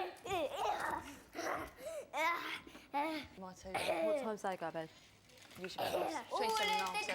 They go to bed at 6:30. Do they? Yeah. Oh. They have their bath at 6 o'clock and go straight to bed at 6:30. Right, that's it. You don't hit me like that. Just lately they've been getting up and screaming and yeah. But they never ever used to. They used to go to bed. No, stop it. They always have you a bath. don't hit me like that. Like Don't 7, do it to me. That hurt. Sorry. That really hurt. Stop it. I hit him on the head. So why are you here? Taylor is just, I can't handle her anymore. She's clingy, she's scared of absolutely everything. She won't sit down and eat a proper meal. She's just violent towards Maisie, and it's no all the time. If I ask her something, no. Or she'll pull at me and smack me and whinge 24/7. It's got to sort her out, so I'm going to end up having to just put her in care or something, because I cannot do it anymore. Really? It is really... You would put her in care? I don't want to, but it is that bad, because it just doesn't seem to be... Since her dad's left, she's just sort of... It seems like a part of her went when he went, and I can't get that back, and she's just like a terror. That's sad. That's very sad. It's horrible, and there's no mother-daughter relationship there with us at all. No? What kind of relationship is there? Just put up with each other. Really? Yeah, whereas me and Maisie are really, really close. Do you like her? No, not at all. You don't like her? Not at the moment, no. Nothing at all about her? No. And Really bad, isn't it? But that's upsetting you to say it? Yeah. Oh, darling. I feel like I'm failing her. You feel like you're failing her? Why do you feel like you're failing her? It's just like she only wants me if she's scared of something, or if she wants something, it's just horrible. And I just feel like she feels that I don't love her and that I don't care about her, and that it's just, I don't know, like if I try and give her a cuddle, Maisie will come over and Maisie will start crying and sort of, and then I automatically pick Maisie up because Maisie, I don't know, she's just like, I love her to bits. I really do love her to bits. She's just mine. How long ago did her father leave? About 3 months ago. So that's very new? Yeah. And it's got much worse in the last 3 months? Yeah. Right. Do you feel like a good mum? Not at the moment. With Maisie I do, but with Taylor I don't at all. Because there's just nothing there at all. Because the way she looks at me sometimes, she looks at me like she hates me sometimes. I'm the one that's there for her. I bath her, I feed her, I put her to bed. If she's ill, I'm there. Yet she doesn't seem to... Show you the love? No, at all. It's just sort of... But she's clingy since he's gone. What do you think that's about? Because she thinks I'm not going to come back. But like at home, after he went, I started putting her in my bed at night. Just to try and get close to her. That is the only time I enjoy Taylor, when she's asleep. That is the only time I can look at her and think, oh, I really love you. Because she can't answer me back and she can't slap me and push me and throw things at me. But everyone else thinks she's perfect. But she's not at all. What do you think's going to happen then if it gets really bad? I don't know, I could see myself doing something stupid. When he went, I was that close to just finishing it all off and just ending my life. And I just thought, no, I've got the kids, I've got to be strong. I was just going to take an overdose. But Did you have enough in the house to do that? No. Right. So it was... Which was lucky, because if it would have been in the house, I most probably would have done it. I'm just sort of in bits at the moment. And I need to make myself strong, I think. Stronger than what I am. And what kind of quality time do you have with Taylor? None. I do tell her I love her sometimes. With your heart behind the words? No. So you say it because you feel you ought to, but you don't feel it? No. I think there's been 2 occasions since her dad's gone that I've told her I loved her and given her a cuddle and actually meant it. Do you think we can do this? Yeah, we need to. Yeah. I'm willing to do everything you tell me to do because I want to be able to look at Taylor and love her and just hold her. And I suspect that you love her very much. Oh, sweetheart. Move up, sweetheart. Missing it. Come here. it's just too much. It's a lot. It's been bad, hasn't it? It's been really, really bad. Oh, darling. Hitting, punching, kicking, or any kind of aggression. At all. At all, okay? And if that happens, this is what I'd like to happen, if that's okay. For anybody who's older than 3 years old, hands up. Absolutely, my big boys in the house. If there is any aggression at all, either directed to a parent or to another child, straight away I want that child to be put into timeout. Okay, timeout would be that the child who has been aggressive is taken straight to their room and the door is shut and they're in their room for 1 minute for each year of their life. And obviously when they're being lovely, then let them know they're being lovely. So there's a contrast. Right. Give me 5 minutes with Mummy, will you, darling? I mean, the reason I set that up partly is because I know you struggle with it, so I wanted to see. Yeah. Listen, it's going to be fine. But if they hurt another child, if either Dylan or Owen, are you listening? Yeah. Hurts anybody else in the house, then I, with you, will be very, very angry. See? Am I allowed to fart in somebody's face, though? Going to ignore that one. Sasha and Simon Woods have given 4-year-old Ethan a dinner of baked beans, potato waffle and fish fingers. This is a typical meal for reluctant eater Ethan because it can be eaten without needing to bite or chew. Tanya has asked them to cut it up into slightly larger pieces than they normally would at home. Well, that looks yummy, doesn't it, little man? I'm going to eat some of the beans.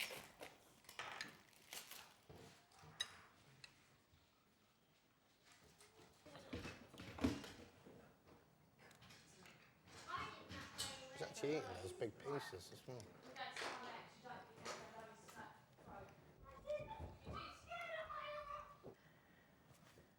You're doing very well, Ethan. Hey, Mummy, pick it up in a minute. Don't worry about it. Just eat what you've got on the table, please. And you, Taylor. Come on. Yeah, don't take no notice of that. That's fine. Taylor. You're doing well. Yum. Here, can you smell fish finger? You've been very good, Taylor, Ethan. do you want me to take that away? Can you eat it? Then use that. Go on then. Push it. You go. If you have a bean, we can have some yoghurts. You had enough? You've done very well. You have done it well. What would you want? I want a silver. How many? I'm not going to give you a choice because I'm not supposed to. No, you don't get a choice. You have to. A lot of yogurt. 5. You have to sit and wait. You'll have to see what Daddy gets you. Are you finished? Yeah?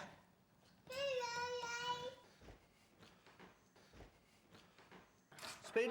I made that. He was How not many have I really. got? Will he really sit there and eat all of them? Yeah, we will. This is your little treat now. How many yoghurts are they giving this child? He's not underweight. He doesn't need 4 yoghurts. You won't get this again. I know. Not if Tanya gets away anyway. No, he won't, will he? I'm going to stab myself in the eye with a pen. It was going so well. He will make the most of it. Yeah, see, they go down well easy, don't they? Yes. They nice. You could give him a shovel.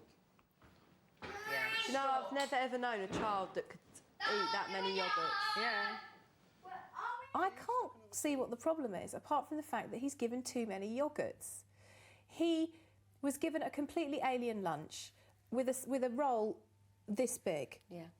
You know, with crisps he'd never done before. And he had a bit of a struggle, and we did a bit of biting, and he did a bit of that, and then they didn't let him have his yoghurt, and that was all good. Is he in control or not in control? Yes, he's totally in control because he is so specific about what goes in his mouth. I think it's guilt that he didn't have anything at lunchtime. I think it's fear that he won't sleep well if they don't give it to him. I think they are very indulgent parents. They don't get very stern with him. You can see behaviourally, actually, generally, they don't need to. He's very well behaved.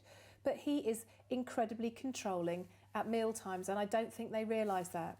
And I think they're beginning to realise that. But the thing is, they're going to have to get a lot tougher with him if they want to get real results this week. What differences have you noticed between Mum Sasha and Dad Simon? I know that Simon arrived and said he was a lot less stressed about the problem. Have you seen any difference in their behaviour around mealtime? He instigated the 4 yoghurt dessert. I think he has got much bigger issues with it, actually, than Sasha, who seems to be living quite well within the idea that she's going to have to get much tougher, that she's going to have to ignore him, she might have to skip a meal with him. I think Simon is finding this harder and is going to find it very difficult to say no to his son. There. You finished? Yeah, good there. Yeah, it's all right. It's Ethan. okay. Night. No. Bam head. 50 minutes later, and while Ethan Woods and Taylor and Maisie Morritt appear to have settled, Dylan and Owen Oakford are still wide awake.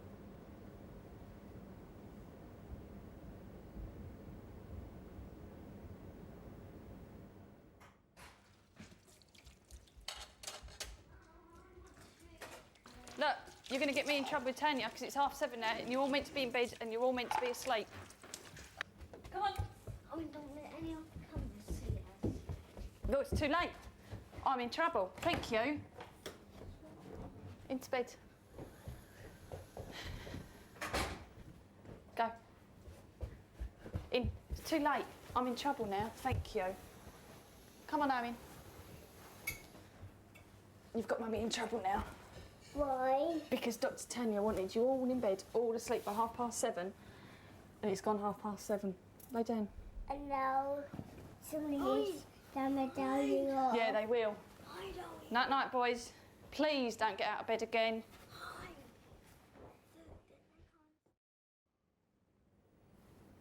Go to sleep. Yeah, bum head. Boo head. Boo head. Boo head. Boo head. Boo head. Boo head. Owen has already got out of bed 8 times and he's not done yet. You want a drink? You go back in then and I'll get you a drink. Yeah? What kind of drink do you want? Orange.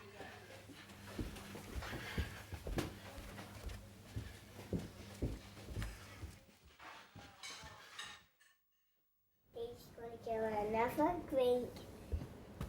He is.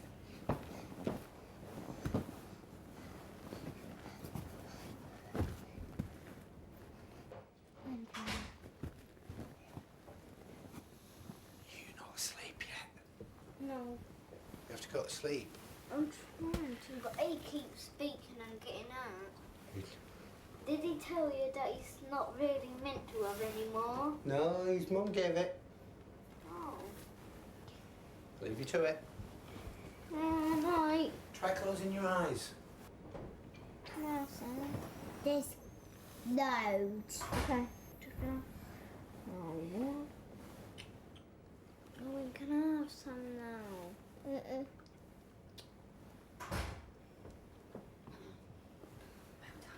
I have another? Mum, Owen isn't giving me some of these drinks. They don't go to sleep. But Mum, give me more green. Yeah, I know. You're lucky. Lay down. Can I Mind get your me head. some? Good night. Can you get me some because I've got a leg out? Hug, Mum. Please. Mum.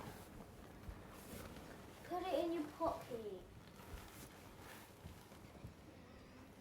While Tamara struggles with her boys, next door in the Moritz bedroom, Taylor and Maisie have also now woken. Mum Nina is keen to settle them back down.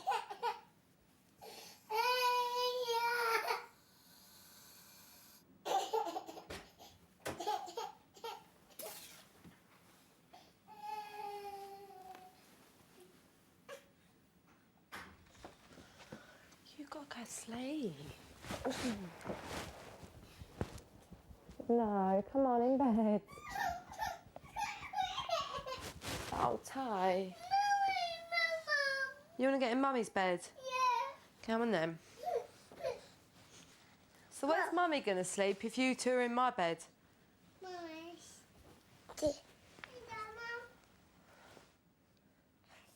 Gonna lay with Maisie like a big girl? No, lay down. I'm not, no, you listen to me. It's 9 o'clock. You've got to go to sleep. All right then, hold on then. Stay there, Mummy, turn the light off.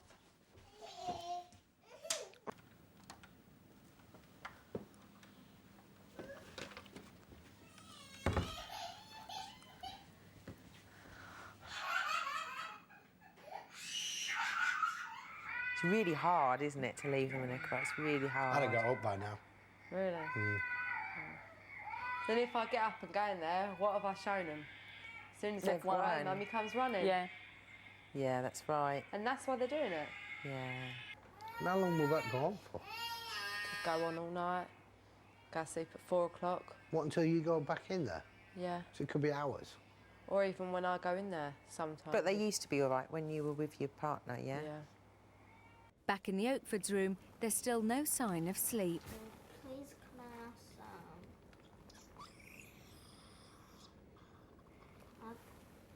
He gets a refill. What do I get? I get nothing.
It's the beginning of the second day for this week's families at the House of Tiny Tearaways. After a long and tiring first day for our parents, it's clear that it's going to be a tough week for Tanya.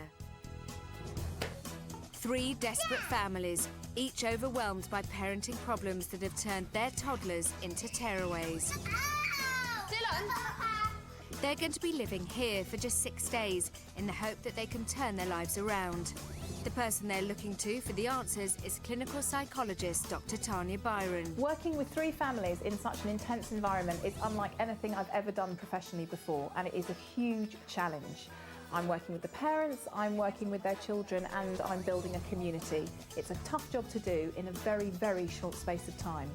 And for the families selected to be part of this programme, this is make or break. No! This is the House of Tiny Tearaways. It's early morning and Simon Woods is preparing breakfast for his son Ethan. Are you going to surprise me and tell me what you want for breakfast? You're shit. I only do that. There is. How many? Go. How many? 4. What's this? Simon and Sasha Woods' 4-year-old son Ethan has an eating problem. His diet consists mainly of yogurts and sloppy foods. No, I don't want to. On their first night in the House of Tiny Tearaways, it became evident that sleep is also a major issue, with Ethan waking several times during the night and eventually spending the night sleeping with Dad Simon, forcing Mum Sasha to sleep alone in Ethan's room instead. Yesterday, to start tackling Ethan's fussy eating, Tanya told the Woods to use yogurts as an incentive to get Ethan to try new foods, not as his sole mealtime option. They're nice. Yeah. Yogurts. No, no effort, no pushing. Just went boom, boom, yeah, boom, boom. Yeah.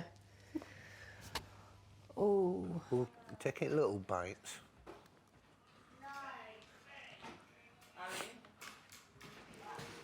What plans then do you have for the woods today? Well, I want them to have an outing, and I'm going to send them out for lunch, because for me, obviously, that cranks up the stakes significantly for anxious parents of a child with an eating problem. I'm not going to let them take yoghurt. They're going to go somewhere where there may be nothing on the menu that he eats, and I just want to see whether they can manage their anxiety enough just to set some very clear behaviour rules around Ethan, because Ethan is a child who is getting his own way an awful lot, and the problem is very much linked to that rather than linked to a significant physiological eating problem, which I think both the parents, particularly Simon, still think. Will going out to lunch at this early stage freak them out? It might do, but that's kind of the point, really. I have a very short space of time, and I'm losing Simon for most of the week, and I now see that Simon is a significant part of the problem. If I can at least put him in a situation where he has an absolute raw, face-on experience of what I'm talking about, then when he's out of the house and he's got time to reflect and he'll be calling in to see how things are going, hopefully that'll start the thinking and push him into a much more assertive decision about whether or not he wants his son's behaviour to change. This morning, Tamara Oakford has repeatedly told her 7-year-old son Dylan not to go outside. And him up, you will go and go. Look at me. Do not... Right, do you want to go to time out right now? Get off me. Do you want to go to time out right now? Do not go out that door. Get off me. Do not look at me. Look at me. Look at me. What? Right, What? time out. No. No. No, Owen. No, you was too aggressive. Owen. So, Owen. Owen, don't. You're going to time out, Dylan. You went to punch me. I didn't mean... Yeah, well, you shouldn't even think about pretending. In time out. So all I do is sit here, don't hitting the door, doing anything.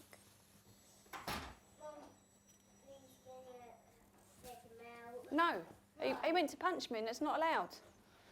Single mum Tamara has an enormous struggle on her hands trying to control her incredibly headstrong sons, 7-year-old Dylan and 4.5-year-old Owen. No, you're baby. Stop! Stop! From the moment they entered the house yesterday, both boys caused havoc, forcing Tanya to lay down some firm ground rules. And you do not bounce on my sofas, do you hear me? Yes. Do you understand me? Yes. Dylan has finished his time out, but 2.5-year-old Taylor Morritt seems to have decided his favourite toy now belongs to her. Boy, he's mine. He's mine. Mine. He's mine. Mine. Mine. Mine. Mine. Mine. I'm telling my mummy. Hey? Owen, come on, let's go and tell mummy that she's got Rosie.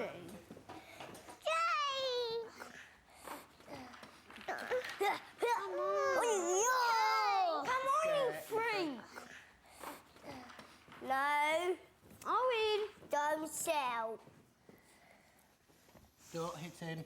Owen. Don't hit him. No, Whoa, whoa, whoa, whoa. Tell Hey, me, hang on, whoa. it's Dylan's. Yeah, all right, just let her play with Owen, it. tell She'll me, get- mummy.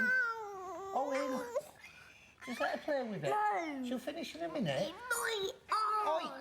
You stop it, kids. Owen, tell what mummy, no good. Stop it. Don't do that. That's naughty. Oh, stop. Whoa, whoa, whoa, whoa. Owen, just let go. Owen. I'm very strong. I know you're very strong, Owen. Owen, let go. I'll show you something else. Owen, let go. Good boy. Owen. I get my own jog.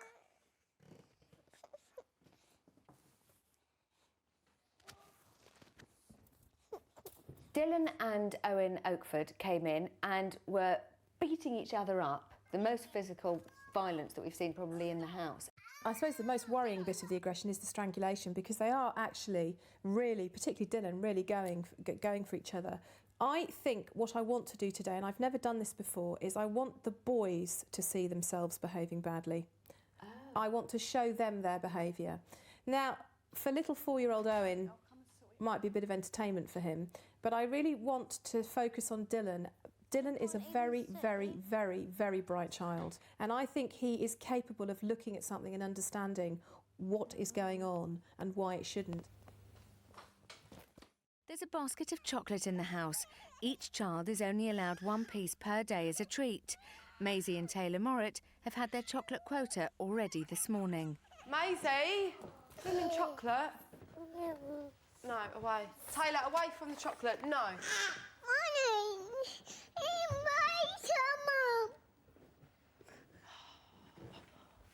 Maisie. No. Taylor, come away from that door, please. No. I'm fed up with the word no.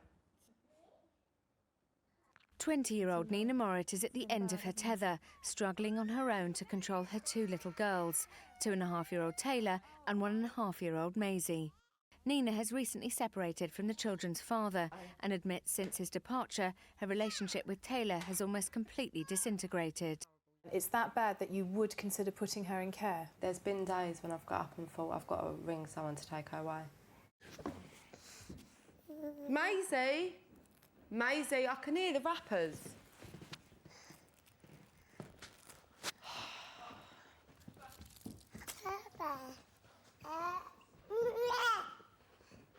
There's no point running away from me, Maisie, because I'll always catch up with you. A lot faster. I've been around for a lot longer than you have.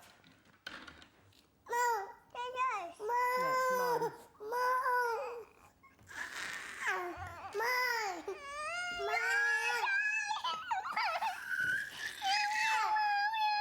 Don't push me. Don't pull me. Oh. Get off of me, Taylor. Oh, just she banged your head on the edge of the chair. All right.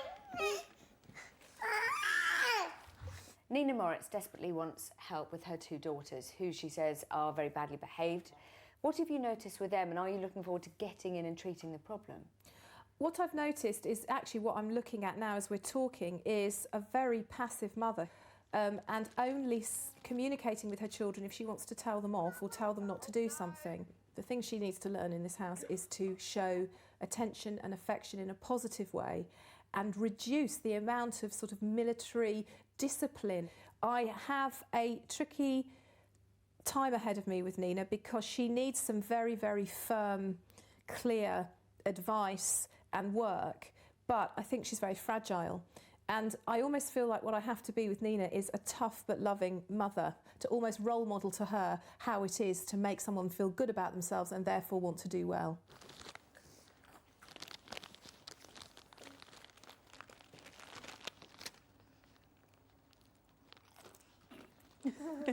You skank. You don't pick food up off the floor and put it in your mouth. You're not normal, Maisie. While Ethan Woods plays with the Morritt family, his dad Simon and mum Sasha have joined Tanya in the consultation room. The reason I wanted to see you first is because I do think there are some really sort of key issues that we have to focus on today, but I'm really concerned that you're going to be leaving, and because I see you as quite a big part of the problem, I felt that if we could have a chat now, it would give you stuff to think about. Are you okay with that? Yeah, that's fine. Yeah. Right, okay, well, can I just ask you, what do you think the key problems are? I think I've got a feeling you're going to say a lot of it's down to me, but to a certain extent I'm going to disagree. Right. Because I feel I'm not there a lot of the time. I'm maybe there 1 or 2 meals a week. Sure. Is it just about feeding, though? I suppose I want to ask you to broaden it out a bit, because I also watched last night. Sleeping. I saw the sleep, and I saw the sleep problem, and it is quite a big problem when what you end up with is one parent in one bed and one in another with the child. I mean, obviously that's got sort of really massively splits parents. And that's gone on for a year and a half. Let's have a look. Here we go. You cuddle him until he's asleep. I did that. Yeah. I laid on the bed and cuddled him. Yeah, and is that something that you would do every night? To be honest, That's the first time we've done that. Usually, because I'm watching the telly, it's just been lazy. Yeah. He falls asleep on the settee and then we carry him to bed. But the thing that is the same is that when he's falling asleep, he's next to you. Physically, he's next to you, whether it's on the sofa in front of the telly or it's in his bed. Okay. Yes. So he's not used to lying in his bed and falling asleep on his own. No. Right, okay. Which is probably the reason why when he wakes, he wants somebody else with him. Absolutely spot on. From his point of view in terms of independence and from your point of view in terms of your relationship, do you feel you want this to continue or do you want to change it? I'd like to change it. Okay, so are we saying that our aim by Friday is to have him settling himself off to sleep on his own and then a nice big block of green? Yes. Brilliant. Oh, that'd be good.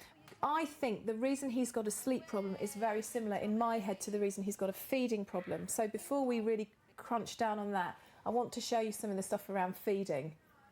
You look like a child who's about to get told off. Anyway, let's have a look. Let's have a look. I'm not going to tell you off, I'm just going to show you what I think. Okay. If you bite down on that crisp, I'll give you the spoon.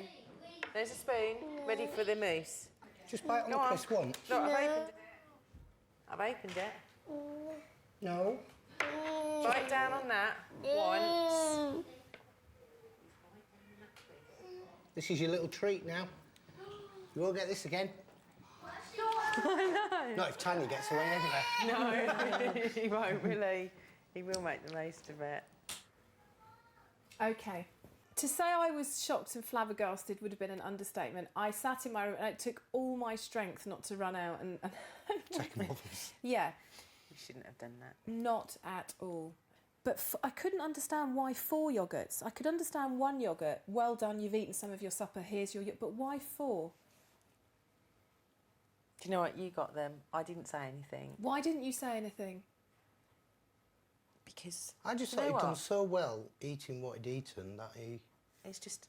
Yeah, but he should have just had 1, shouldn't he? It was just... It's a habit. It was a habit that we carried on from home that we brought in with us yesterday. But why 4? Why 4 yoghurts? Because he's just... That's what he does. If I'd have put 6 in front of him, he'd have eaten 6 of them. Well, he did because he went on and he had a custard after that, didn't he? And what you said on the... He did. She did. I did see it. I did see it. And then what you said there was, Ethan, it's probably the last time you're going to get these as a treat if Tanya has her way. And tell me about breakfast this morning. I never He had what he always has for breakfast, which was yoghurt. But don't you want to change the problem? Why are you here? So why do you keep doing that? Do you know, I have to say, I have been tearing my hair out. Yeah. The ways have to change from today. Yeah, they but have to change. But I have But to... if you'd have got up for breakfast, you'd have done exactly the same as I had done. I'm not going to blame you. We should have given him 1. You should have given him none unless he'd eaten something for breakfast. What I'm seeing is a child with a behaviour problem. I think he just gets his own way all the time. I very rarely hear you say no to him. And it's, will you try this? Do you want this? Do you want that? What about this? Which do you want? If I do this, will you do that? Soft voices, soft faces, love, love, love, care, care, care. He gets his own way. I feel this is going to be really hard for you because I'm quite concerned by his diet. I'm quite concerned by his sleep because I actually think developmentally you've not done him any favours at all. At all. His digestive system is going to be not in the best place because of the fact that you've always given in. Mm-hmm. You're the easiest parents to work with because you're both bright, you get it. It's just, I say it's... But you're the most difficult parents to work with because emotionally you're so caught up with your child. The guilt. I think there is a lot of guilt there because it was a complete shock that you were pregnant and it wasn't a good time for us when we found out. So there's a little bit of guilt there. What, on your... Yeah. Yeah, on About your whether part. you'd stay? Well, if we were going to have him or not. Oh, whether to terminate? Yeah. Well, I knew I was going to. That was never an option. Right. It's never. But what was In my going on book. for you, Simon? I just didn't feel I was right and ready at the time. To be a dad? Yeah. We'd only been together, what, 3-4 months? 4 months? 6 months, yeah, something like that. I didn't feel I was ready or capable of being a parent. And maybe this is where it all stems from. Because you're not capable of being a parent or because of the guilt you feel? Probably. Do you, now that you have him and you love him more than anything else in the I won't change world? it for the world. So the thought that you could have contemplated getting rid of him actually is a bit of a knife in the heart. Oh. Very upsetting for you. But there shouldn't be any guilt because He's you were there. upset. He's so upset. You were there. But you were there from day one. But can you help him with his sadness? Can you not help him? You're very practical. You're very straight back there. Yeah, but we did this. We were there. We were there. It was a hard couple of months, the first few months, I feel. As far as Sash was concerned, it wasn't open for discussion. She was having that baby. It might be the only chance she'd ever have to have a child with the IVF or whatever. And it didn't matter if I wasn't going to be involved or not. She'd just go ahead and do it. Because you'd been struggling with the fact that you'd been told it would be very difficult for you to have children. I was told at 23 I'd never have children. God, that must have been And awful. at 30 I fell pregnant naturally. So my position from going through IVF, it's a very hard thing to go through. I knew that, well, you know, I'd have him. And if I'd have to be I thought or what I if I'd said. have to be a single parent, then I would have had to have been a single parent. Now, I'm glad she stuck by what she did. But you are still angry with Simon about that? I used to be, yeah, because at the beginning you want, you know, when you're pregnant, you just want both parties to be happy, me to be happy, him to be happy. I suppose I'm seeing three things. I'm seeing your emotional content in the problem, everything we've said. I'm seeing yours in the problem, as we've just said. But I'm also seeing something quite interesting with the two of you, in that he splits you really well. And for me, I think it's because from the minute he was conceived, you were split. I think the story about Ethan's conception is a big story that you've never resolved between the two of you. I think so. I was struck there, Sasha. Simon was getting very, very, very upset and you seemed emotionally really cut off to it. Like you didn't want to hear it, you wanted to stop him talking, you didn't want to put your arm around him. No. I saw that. I'm telling you what I saw. I feel you love him so much that I think you're almost kind of strangling him with the love to the point that he can't eat properly, he hasn't got a good diet and he's not sleeping well. The behaviour we can change tomorrow, but for me, the problem is that, we'll have your yogurts then, which for me comes into the emotional stuff of Daddy feeling, I can't say no because I never spent enough time with you, I love you so much, I hate seeing you distressed and I almost wanted to get rid of you. And Mummy, you sitting there thinking, I never thought I could have you, you're the most precious being on this planet for me. Health professionals let you down then, they told you all the IVF, all the stuff you had to go through and hello, you got pregnant. So you've been let down, you're angry, there's this unresolved issue about his conception. That's why he doesn't eat, and that's why he doesn't sleep, and that's why you can't say no. And I feel like I've just hit you both in the face with a sledgehammer. I mean, I feel quite... It'll be hard, and it will be emotional. It will be hard. I'm sure there'll be tears along the way, but it will be if hard. it's what we need to do to move him along, we've got to do it. Dylan is eager to return to the sandcastle that he's been building throughout the morning.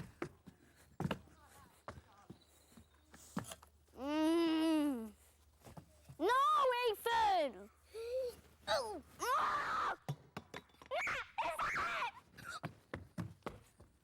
Come in, all right, come in. Come in. What is it? Shh. What is it? What is it? Come on.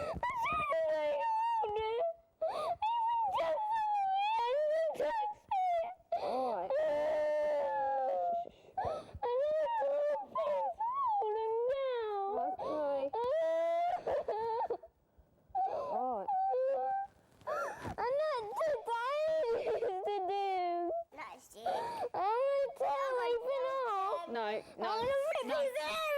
No, you don't. You don't say things like that. All right, shh. Come on. Calm down. I'm gonna kill him. No, you don't. No, calm down. Get off Calm me. down. Get off me, Dan. Calm down. Give me a hug. You're not going to hurt him, are you? No, but Promise. you can keep him in here. Do your coat up. Do your coat up, please, Dylan. Mine. Excuse me. Dylan. No! You will not spoil it again! No, you will not. Okay? Don't even think about it. Bye.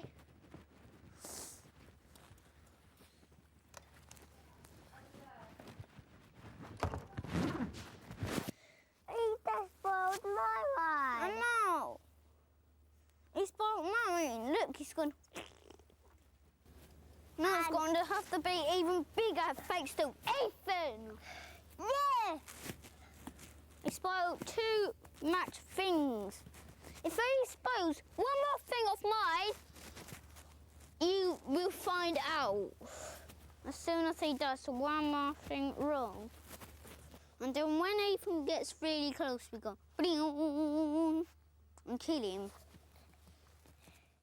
Tanya is concerned about the tension brewing between 4-year-old Ethan Woods and 7-year-old Dylan Oakford, and wants both parties to learn that disputes should be resolved amicably. Ethan went out and destroyed Dylan's sandcastle. And what is kind of happening now is that Dylan is saying he's going to do him. So we've got a little bit of a something brewing between the boys. What I'd like to ask you to do, I suppose it's the first step on this journey that we're on, is for the three of you to go outside with Dylan and Ethan, and for Ethan to be told very clearly what he's done and that he mustn't do it, and to make him apologise to Dylan, and for Dylan to know that it's now over and there is to be nothing else, because also Owen is now going up to Ethan saying, my brother's going to kill you. As Dylan rebuilds his sandcastle, Sasha Woods gathers everybody so that Ethan can apologise. Ethan, it wasn't very nice, was it? Now, I'd like you to say sorry to Dylan, please. Can you say it, please? So I'm sorry for breaking your sandcastle. No. We're not going anywhere until you say it. If we stay here all day, we stay here all day. Now, come on. I'm sorry for breaking your sandcastle. No. Dylan, say sorry. Sorry. For breaking your sandcastle. Shake his hand and say you're sorry. Sorry. Good boy. Good boy. You understand? You said sorry. It's okay. That's it now, isn't it? Yeah. You're going to be friends now. You mustn't fight or gang up on Ethan or anything. I know another thing. And you mustn't say you're going to kill him. And boys, can you both look at me? We do not threaten to hurt somebody, and we will not. Are you listening? Okay. Are you listening to me? Yes. We do not hurt Ethan. Ethan has said sorry, it's over, okay? Could you all go and please have a cuddle together or shake hands or something to show that we're friends, please? Okay. Thank you, Owen. Good boy. Very good. And Dylan, one more shake hands, please, darling. Okay. And the situation is now over. Understood? What is it? It is... Over. It is... Over. Have a nice lunch. Well done. Well done. I mean, all right then. come on. See you later. Thank you. All right then. If you're going to come back. Where's Ethan going? Oh, and he's been evicted. Was it quite important for Dylan to be apologised to? Because I bet you he probably isn't in life. Definitely. I think Dylan is the one that is always the problem, whereas actually he isn't always the problem. Fights and arguments are never resolved in the Oakford family because they always end up in violence, in crying, in tantrums and strangling and all the things we've seen. So for him, I think there was quite a good and important lesson in terms of, you know, rage and anger and how to manage that, and also a very important social skill. And at the age of 4 and 7, these two boys should know to accept responsibility for their behaviour, apologise and move on. Should we draw, Mummy? Yes. Yeah? While Nina Morritt looks after Dylan and Owen, Mum Tamara joins Tanya in the consultation room. You were quite upset yesterday, weren't you? And you were sort of worried I was going to ask you to leave the house. And Yeah. tell me a little bit about that. I mean, I'm just concerned for the other children's safety. I can't predict what those two do. I really can't, and that's quite frightening. Do you think their behaviour has got worse since they've been in the house, or better? Better, And if anything. Right, and what do you think that's about? I think I am actually standing up to them a bit more. OK, and when they're at home and they're playing nicely, what do you tend to do? They don't really play nicely at home. It's all aggressive. It's all either fighting or just being really aggressive with their toys. Generally, as a rule, do you think your boys get more attention when they're being good or when they're being... Bad. So if they get more attention from you when they're being bad, what does that set up? That to get attention, they're going to be bad. Yeah. And they have got big behaviour problems, haven't they? Yeah, I suppose so. Is it hard for you to hear me say that? Yeah, because a lot of people don't think they have. A lot of people just say, oh, they're boisterous boys, you know, they're just very lively, very... But to me, there's a limit, and I think they've gone past that limit now of just being normal boisterous boys. I agree. But they don't know where the limit is because you've never set that limit. Yeah. I want to show you the minute that you came into the house and we were talking and the boys started to really beat each other up and I had a word with them. Yeah. And you found that quite shocking. And I just want you to see exactly what happened and then we can talk about it. Yep. What you think and whether that's something that you feel you need to be able to do and all those sorts of things. So let's just have a look at the first one. Trying to control them a bit. Get off, Dylan. Get off, Dylan. Don't. No. No, please. No, let go. Let me tell you something. Come here, turn around and get off my table now, please. Sit on there and look at me. And let me tell you something. You don't go on my table again. Do you hear me? Yes. Tell me what you're not going to do. Don't go on our table again. Right. And if you punch your brother again, I will tell Mummy what to do and it won't be nice. Do you understand me? Yes. Good boy.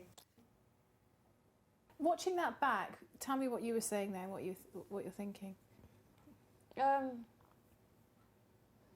It was embarrassing the way they were fighting, but then I was really impressed with how he actually did listen to you and look at you and sort of, he took in what you said. Whereas whenever I say something to him, it's sort of over the top of his head. Is there a difference in the way you would say something to him and I said something to him? Yes. What's the difference? As a rule, I don't get down on their level. I don't get him to face me. I'm just sort of Dylan, blah, blah, blah, blah, blah, and I'm off doing something else. Because you're sort of always got a bit of a smile on your face and you're always trying to kind of, you know, keep it together, but I suspect you're actually feeling pretty bad about all of this and pretty sad. Yeah, more than likely I like to put on a brave front of things and just sort of front it out in a way. I try and hide my emotions quite a lot. And you'll get tearful and then you'll swallow it away. Yep. What's the worst thing that could happen if you started crying? Nothing really. Are you frightened you wouldn't stop? Oh no, I know I'd stop. But there's nothing wrong, but I try. I suppose you try and hold it together. Do you think they're happy? No, I don't think they are. Who do you think is the most unhappy? Dylan. I agree, yeah. Definitely. I think he's very sad. I think he's quite an unhappy little boy. And I tell you, I think his unhappiness and your unhappiness are exactly the same. But he's a boy, so he's going to kick and punch and scream and shout and say, I don't like this. Oh, sweet.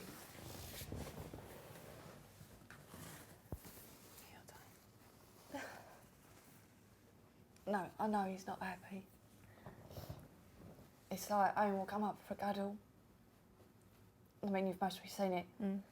Owen comes and seeks cuddles. Dylan doesn't. Why do you think that is?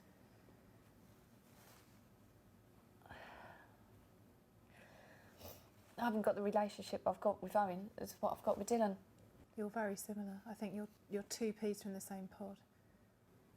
You're both really wanting somebody, like I think you're asking me, to sort of just sit down and say, right, this is what has to happen and this is how it's going to be. Yeah. And I think you're asking me to do that with you, so you can do that with your boys. Yeah. Cool. We can do that. We can do that, not a problem. Tanya has invited Dylan and Owen Oakford to her consultation room to talk to them about their aggressive behaviour, while Mum Tamara watches the conversation on a monitor in the lounge. Right. Hello, boys. How are you? Fine. Tell me something. Why did you come into the house with Mummy? What was it about? That we can't be good. You can't be good. So what do you do too much of? Fighting and watching telly. Too much fighting and watching telly. So do you know what I'm going to do now? What? On the telly, I'm going to show how you fight sometimes, because I want you to see what happens and I want you to tell me what you think. Would you do that? Because me and Mummy are trying to work out how we can help you stop fighting, and maybe you two can help us work it out as well. Okay. Yeah? All right? Let's go. Here's the first one then. Owen! Dylan! Don't! Now stop!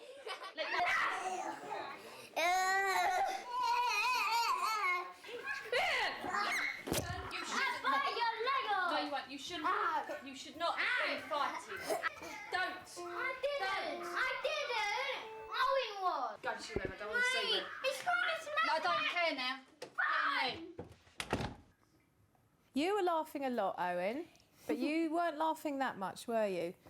OK, why weren't you laughing? I don't want to strangle him anymore. You don't want to? When you see yourself strangling him, what does it make you feel inside? It makes me feel bad. It makes you feel bad? You feeling bad now, darling? Yeah. Yeah, you don't like seeing yourself do that? No. Do you think Mummy likes it? What did Mummy's face look like when you were watching that? Skinny.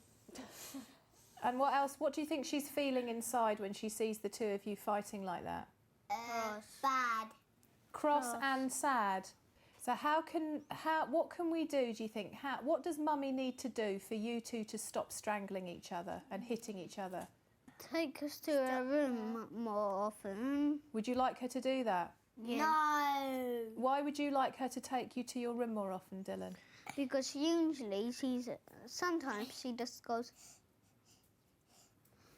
Owen, don't do it, and then just walk away. Yeah, she doesn't even bother about smacking us sometimes. Should she smack you? Yeah. Oh, I don't think she should smack you. Because if she doesn't want you to hit each other, she shouldn't really hit you, should she? Dylan, are you saying then that you think Mummy needs to be more strict with you to help you stop? Yeah. Why are you asking her to do that? So we might be able to be good. So you're asking her to help you be good? Yeah. Do you know, you are the most grown-up and clever little boy I've ever had in this house. Look at me. I think you're brilliant. Do you know that?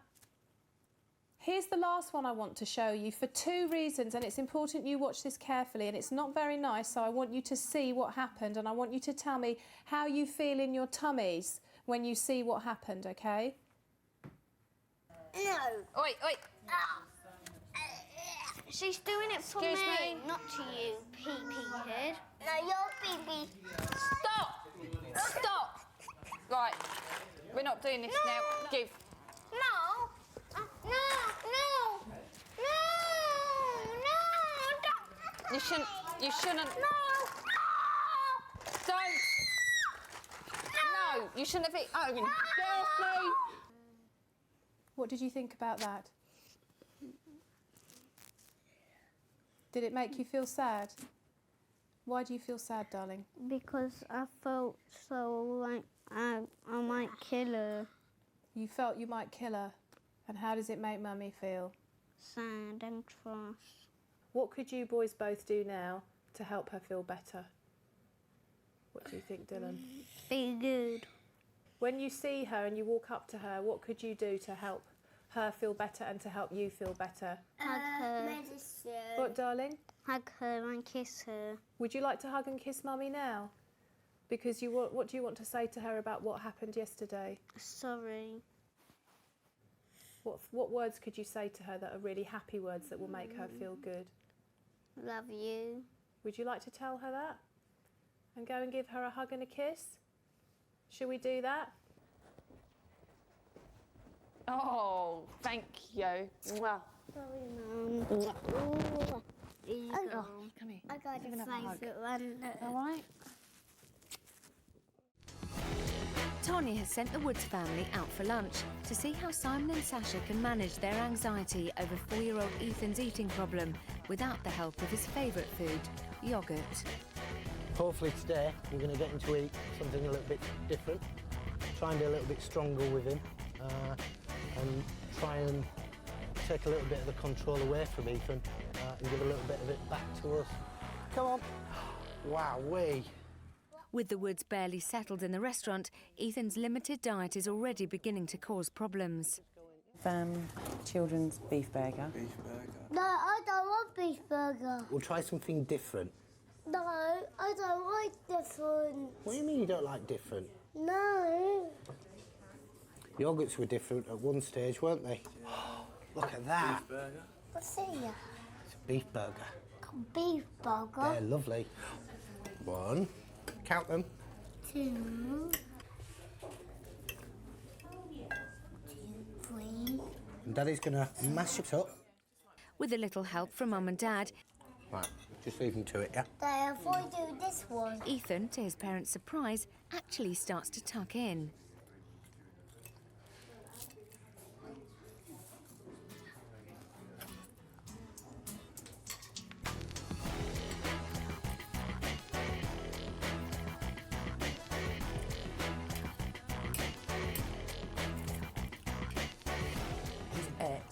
one whole chip.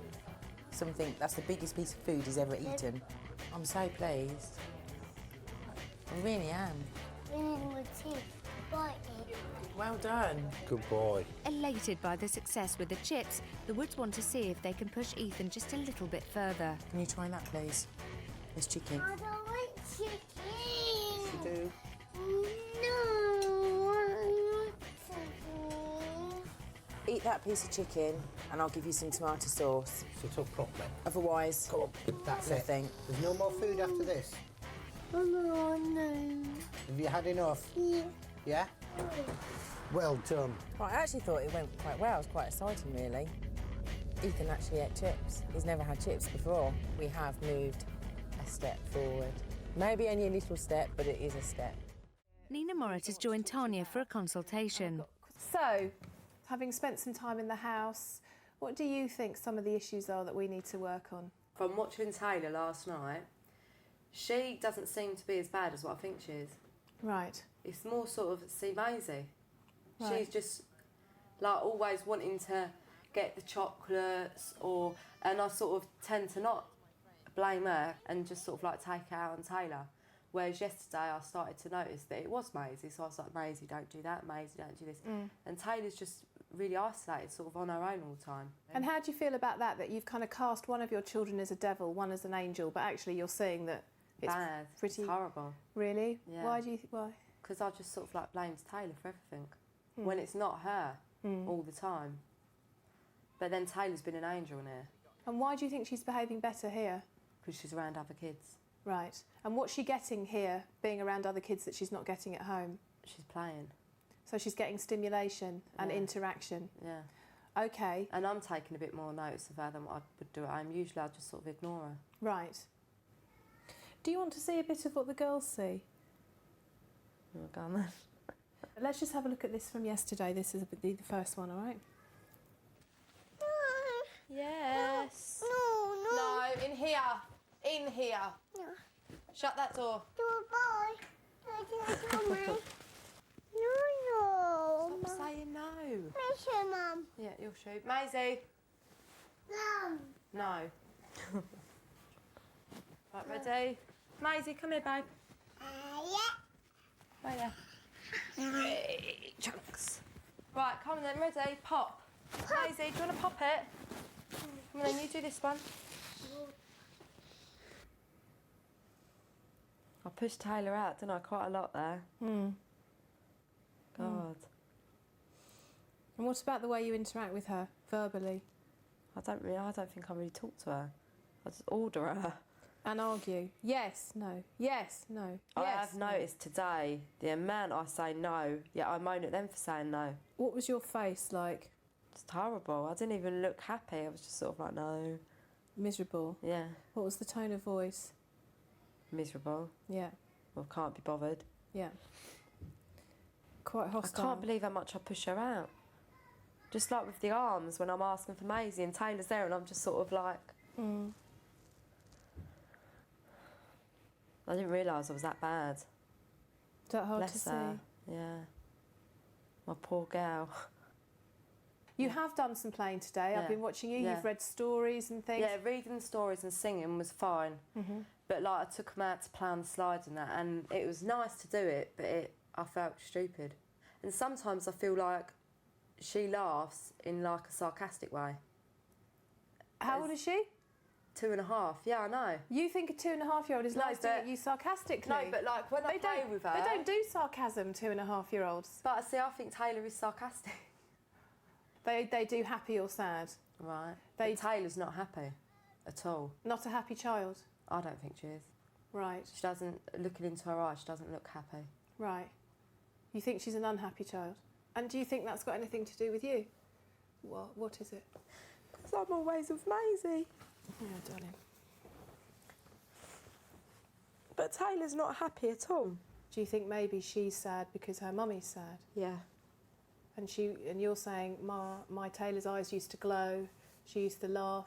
And I wonder whether in her little world Yeah. suddenly mummy's eyes have stopped glowing and mummy stopped laughing. Why do you want to get away from your little girls? When I'm at home, all Taylor says is daddy this, daddy that. I don't want to hear that all day. I know it's not her fault. It sounds really selfish, but I don't want to be reminded that she's missing him so much, because then I think, well, if you're missing that much, go and live with him. And so then, because you can't be cross with him, you're cross with her. But she's a little tiny girl. She's 2.5 and she's lost her daddy. She is going to be completely and utterly confused and miss him terribly. And what seems to be happening is that her behaviour, her normal, confused, sweet little behaviour, is now pushing her into a situation where she's losing her mummy as well. Because mummy's feeling so sad and cross about daddy leaving, but can't do anything about it. So she kind of bears the brunt of it. And it's not her fault that he went. No, it's not. But I do seem to sort of like blame it on her. You do, yeah. But because she was such a daddy's girl, it does all come out onto Taylor. Yeah. As a teenager, Nina was put into care whilst her sister stayed at home. Tanya is keen to find out more about this period, as she believes that Nina's relationship with her mother in the past may be affecting her relationship now with her daughters. You don't remember much of the time when your mum put you into care, do you? No. Can you remember any of that time at all? She used to pick me up. I think it was every fortnight or every week on a Sunday, and take me out for an hour, and then take me back again. And that was about it, really. And what did that feel like? Like she used to come back, then drop me off again, leave me again, and go back home with my sister. But I don't know. I've sort of like not forgotten about it, but blocked it away. I don't know. I try and I don't know. And you're the youngest of the two sisters. Yeah. And out of your two daughters, which one are you the most angry with? Taylor. But then I wouldn't say I was angry, but I don't know. Well, who do you blame the most for things? Taylor. And she's the eldest? Yeah. Just like your sister was? Yeah. I don't say that. Yeah. Well, yeah. No, yeah. Why don't you want me to say that? I don't know. It's just like my mum all over again. And I don't want to turn into my mum at all. Not at all. I'm not ever going to let that happen. I'm sorry. Well, I suppose I already am, though. In what way? Because Taylor just sort of gets blamed for everything. And can drive you to the point where you think, right, that's it, I'm putting her into care. Yeah. What about how you're feeling? I don't even know how I feel. I just feel confused. I think you feel really sad. History repeats itself, but the second time round, it's much, much harsher. The Woods family are back from their lunch, and Tanya joins them to find out how it went. What happened? What happened? He started asking me before we even left. I said we're going to a restaurant for something to eat. He started asking me about yoghurts. Right. He said no. Just blanked it, ignored it, and he was fine. Went into the restaurant. We ordered him a beef burger and a roll and some chips. Right. And anything he's ever eaten before? No. Right. Yeah, he's never had chips. Okay. Never. He My heart is came. racing. Okay, carry on. He suggested that we get a little side plate, which he Because it came through as a massive, was big, full. too big. Cool. Yeah, so Yeah. he done that. Well done. And what Simon did was he mashed a couple of chips up, and then we chopped a few, and then we left some whole. Right. Yeah. He surprised us because he ate them, all of them, Mashed, cut, and bit whole. them. Bit them. I heard him crunching, but we're so pleased because he bit a chip, A new and one. he ate it, and he ate a chip that long and put it straight in his mouth and chewed it. How happy are you? Oh, chuffed as anything. Yeah, well, didn't Absolutely want to eat chuffed. too much for first, but Yeah. afterwards I took him to the toilet and I said to him, Ethan, I'm so proud of you, what you've done, you know. Brilliant. And he seemed pleased with himself. He seems happy, happy that he did it. Real progress. Real progress. Yeah. I'm really, really pleased. I'm proud of him. No fuss. Because you were clear, he knew what was expected. Because you, very, very appropriately, really good thinking, put less, it wasn't so overwhelming for him. Because you didn't stare at him anxiously, he was relaxed to try. Because you didn't nag him, he made his own decision. Yeah. Well done, Ethan. He did do really well. Well done, Ethan. Really proud. How hard do you want to raise the bar for Friday then? What are we kind of looking at now? Steak and chips. On Friday.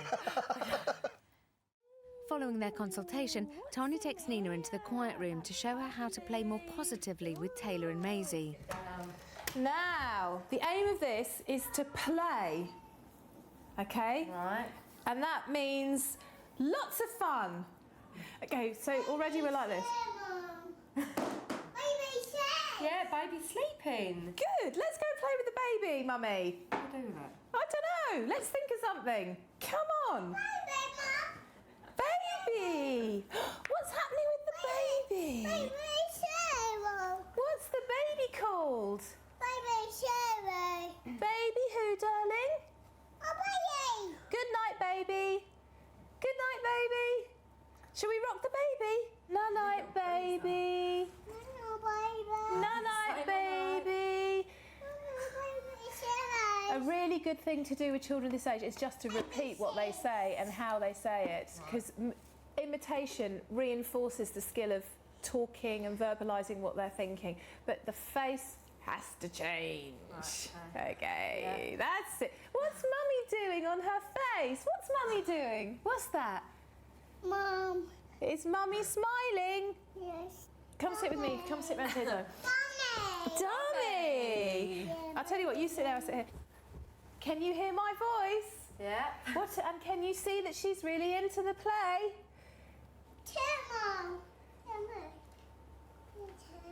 Chair.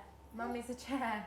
No, Mummy's a chair. Is she? Is that the baby blanket? Yes. Can you hear? You've got to kind of push it up a bit. Does that feel really hard? Yeah. Why? Like a div. Well, you're a mum and they're little girls, aren't they? Shall we give the baby a cuddle? Yeah? Give the baby a cuddle. Night, baby. Night, baby. Shall we give Mummy a cuddle? Yes. And say I love you? Love you, baby. Give me a squeeze. What's over there? Look. Shall we do some cooking? Yes. Now you need to go and sit next to her and commentate on every single thing she does. And joy in your heart, a smile on your face. Carrot. What are you cooking for the baby? Cheese? What's this? Cheese for the baby. Well done, you. This is brilliant. Is that a cheese sandwich? Tay, you are clever. How are you feeling now? Are you feeling comfortable or embarrassed? Quite comfortable. A little bit embarrassed. You're right. Is this something that happens a lot at home? We don't do this at home. Because? Never, ever, ever. I don't know. We've just never, ever done it. Because I don't feel comfortable doing it. Right, but you are feeling comfortable doing it now. And why are you feeling comfortable? Taylor's happy. I know she's happy. Play. Yeah, you're a clever girl. Following on from Tanya's consultation earlier today, Sasha is continuing to take a more assertive approach with Ethan's dinner. One piece of pizza eaten, then you can have a yoghurt. If you don't eat one piece of pizza, there'll be no yoghurt. Can you do that, please? Ethan, eat some pizza.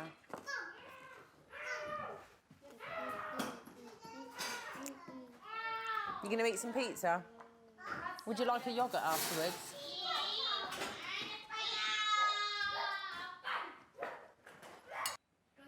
No, don't do that to her. Ethan. Ethan. I'd like a bit of pizza eaten, please. If you'd like a yoghurt, then you have to eat some pizza. You got coffee? Hey? You got coffee? Yes. So, at least 2 pieces of pizza, please. I want them eaten. Let's show Tanya how you can eat that pizza. You've eaten the chips and you've done really, really well, but I want some of that pizza eaten. Just use one piece at a time. Now eat the piece that's on your fork. No yoghurts until you eat some pizza. Hmm? There's no yoghurts. Ethan. Ethan, it's worth it. Come and sit back. Why don't you want to? Not even bothered. Although lunch was a step forward for the Woods, Sasha's efforts to get Ethan to try more new foods at tea time have ground to a halt, and he leaves the table without trying any pizza.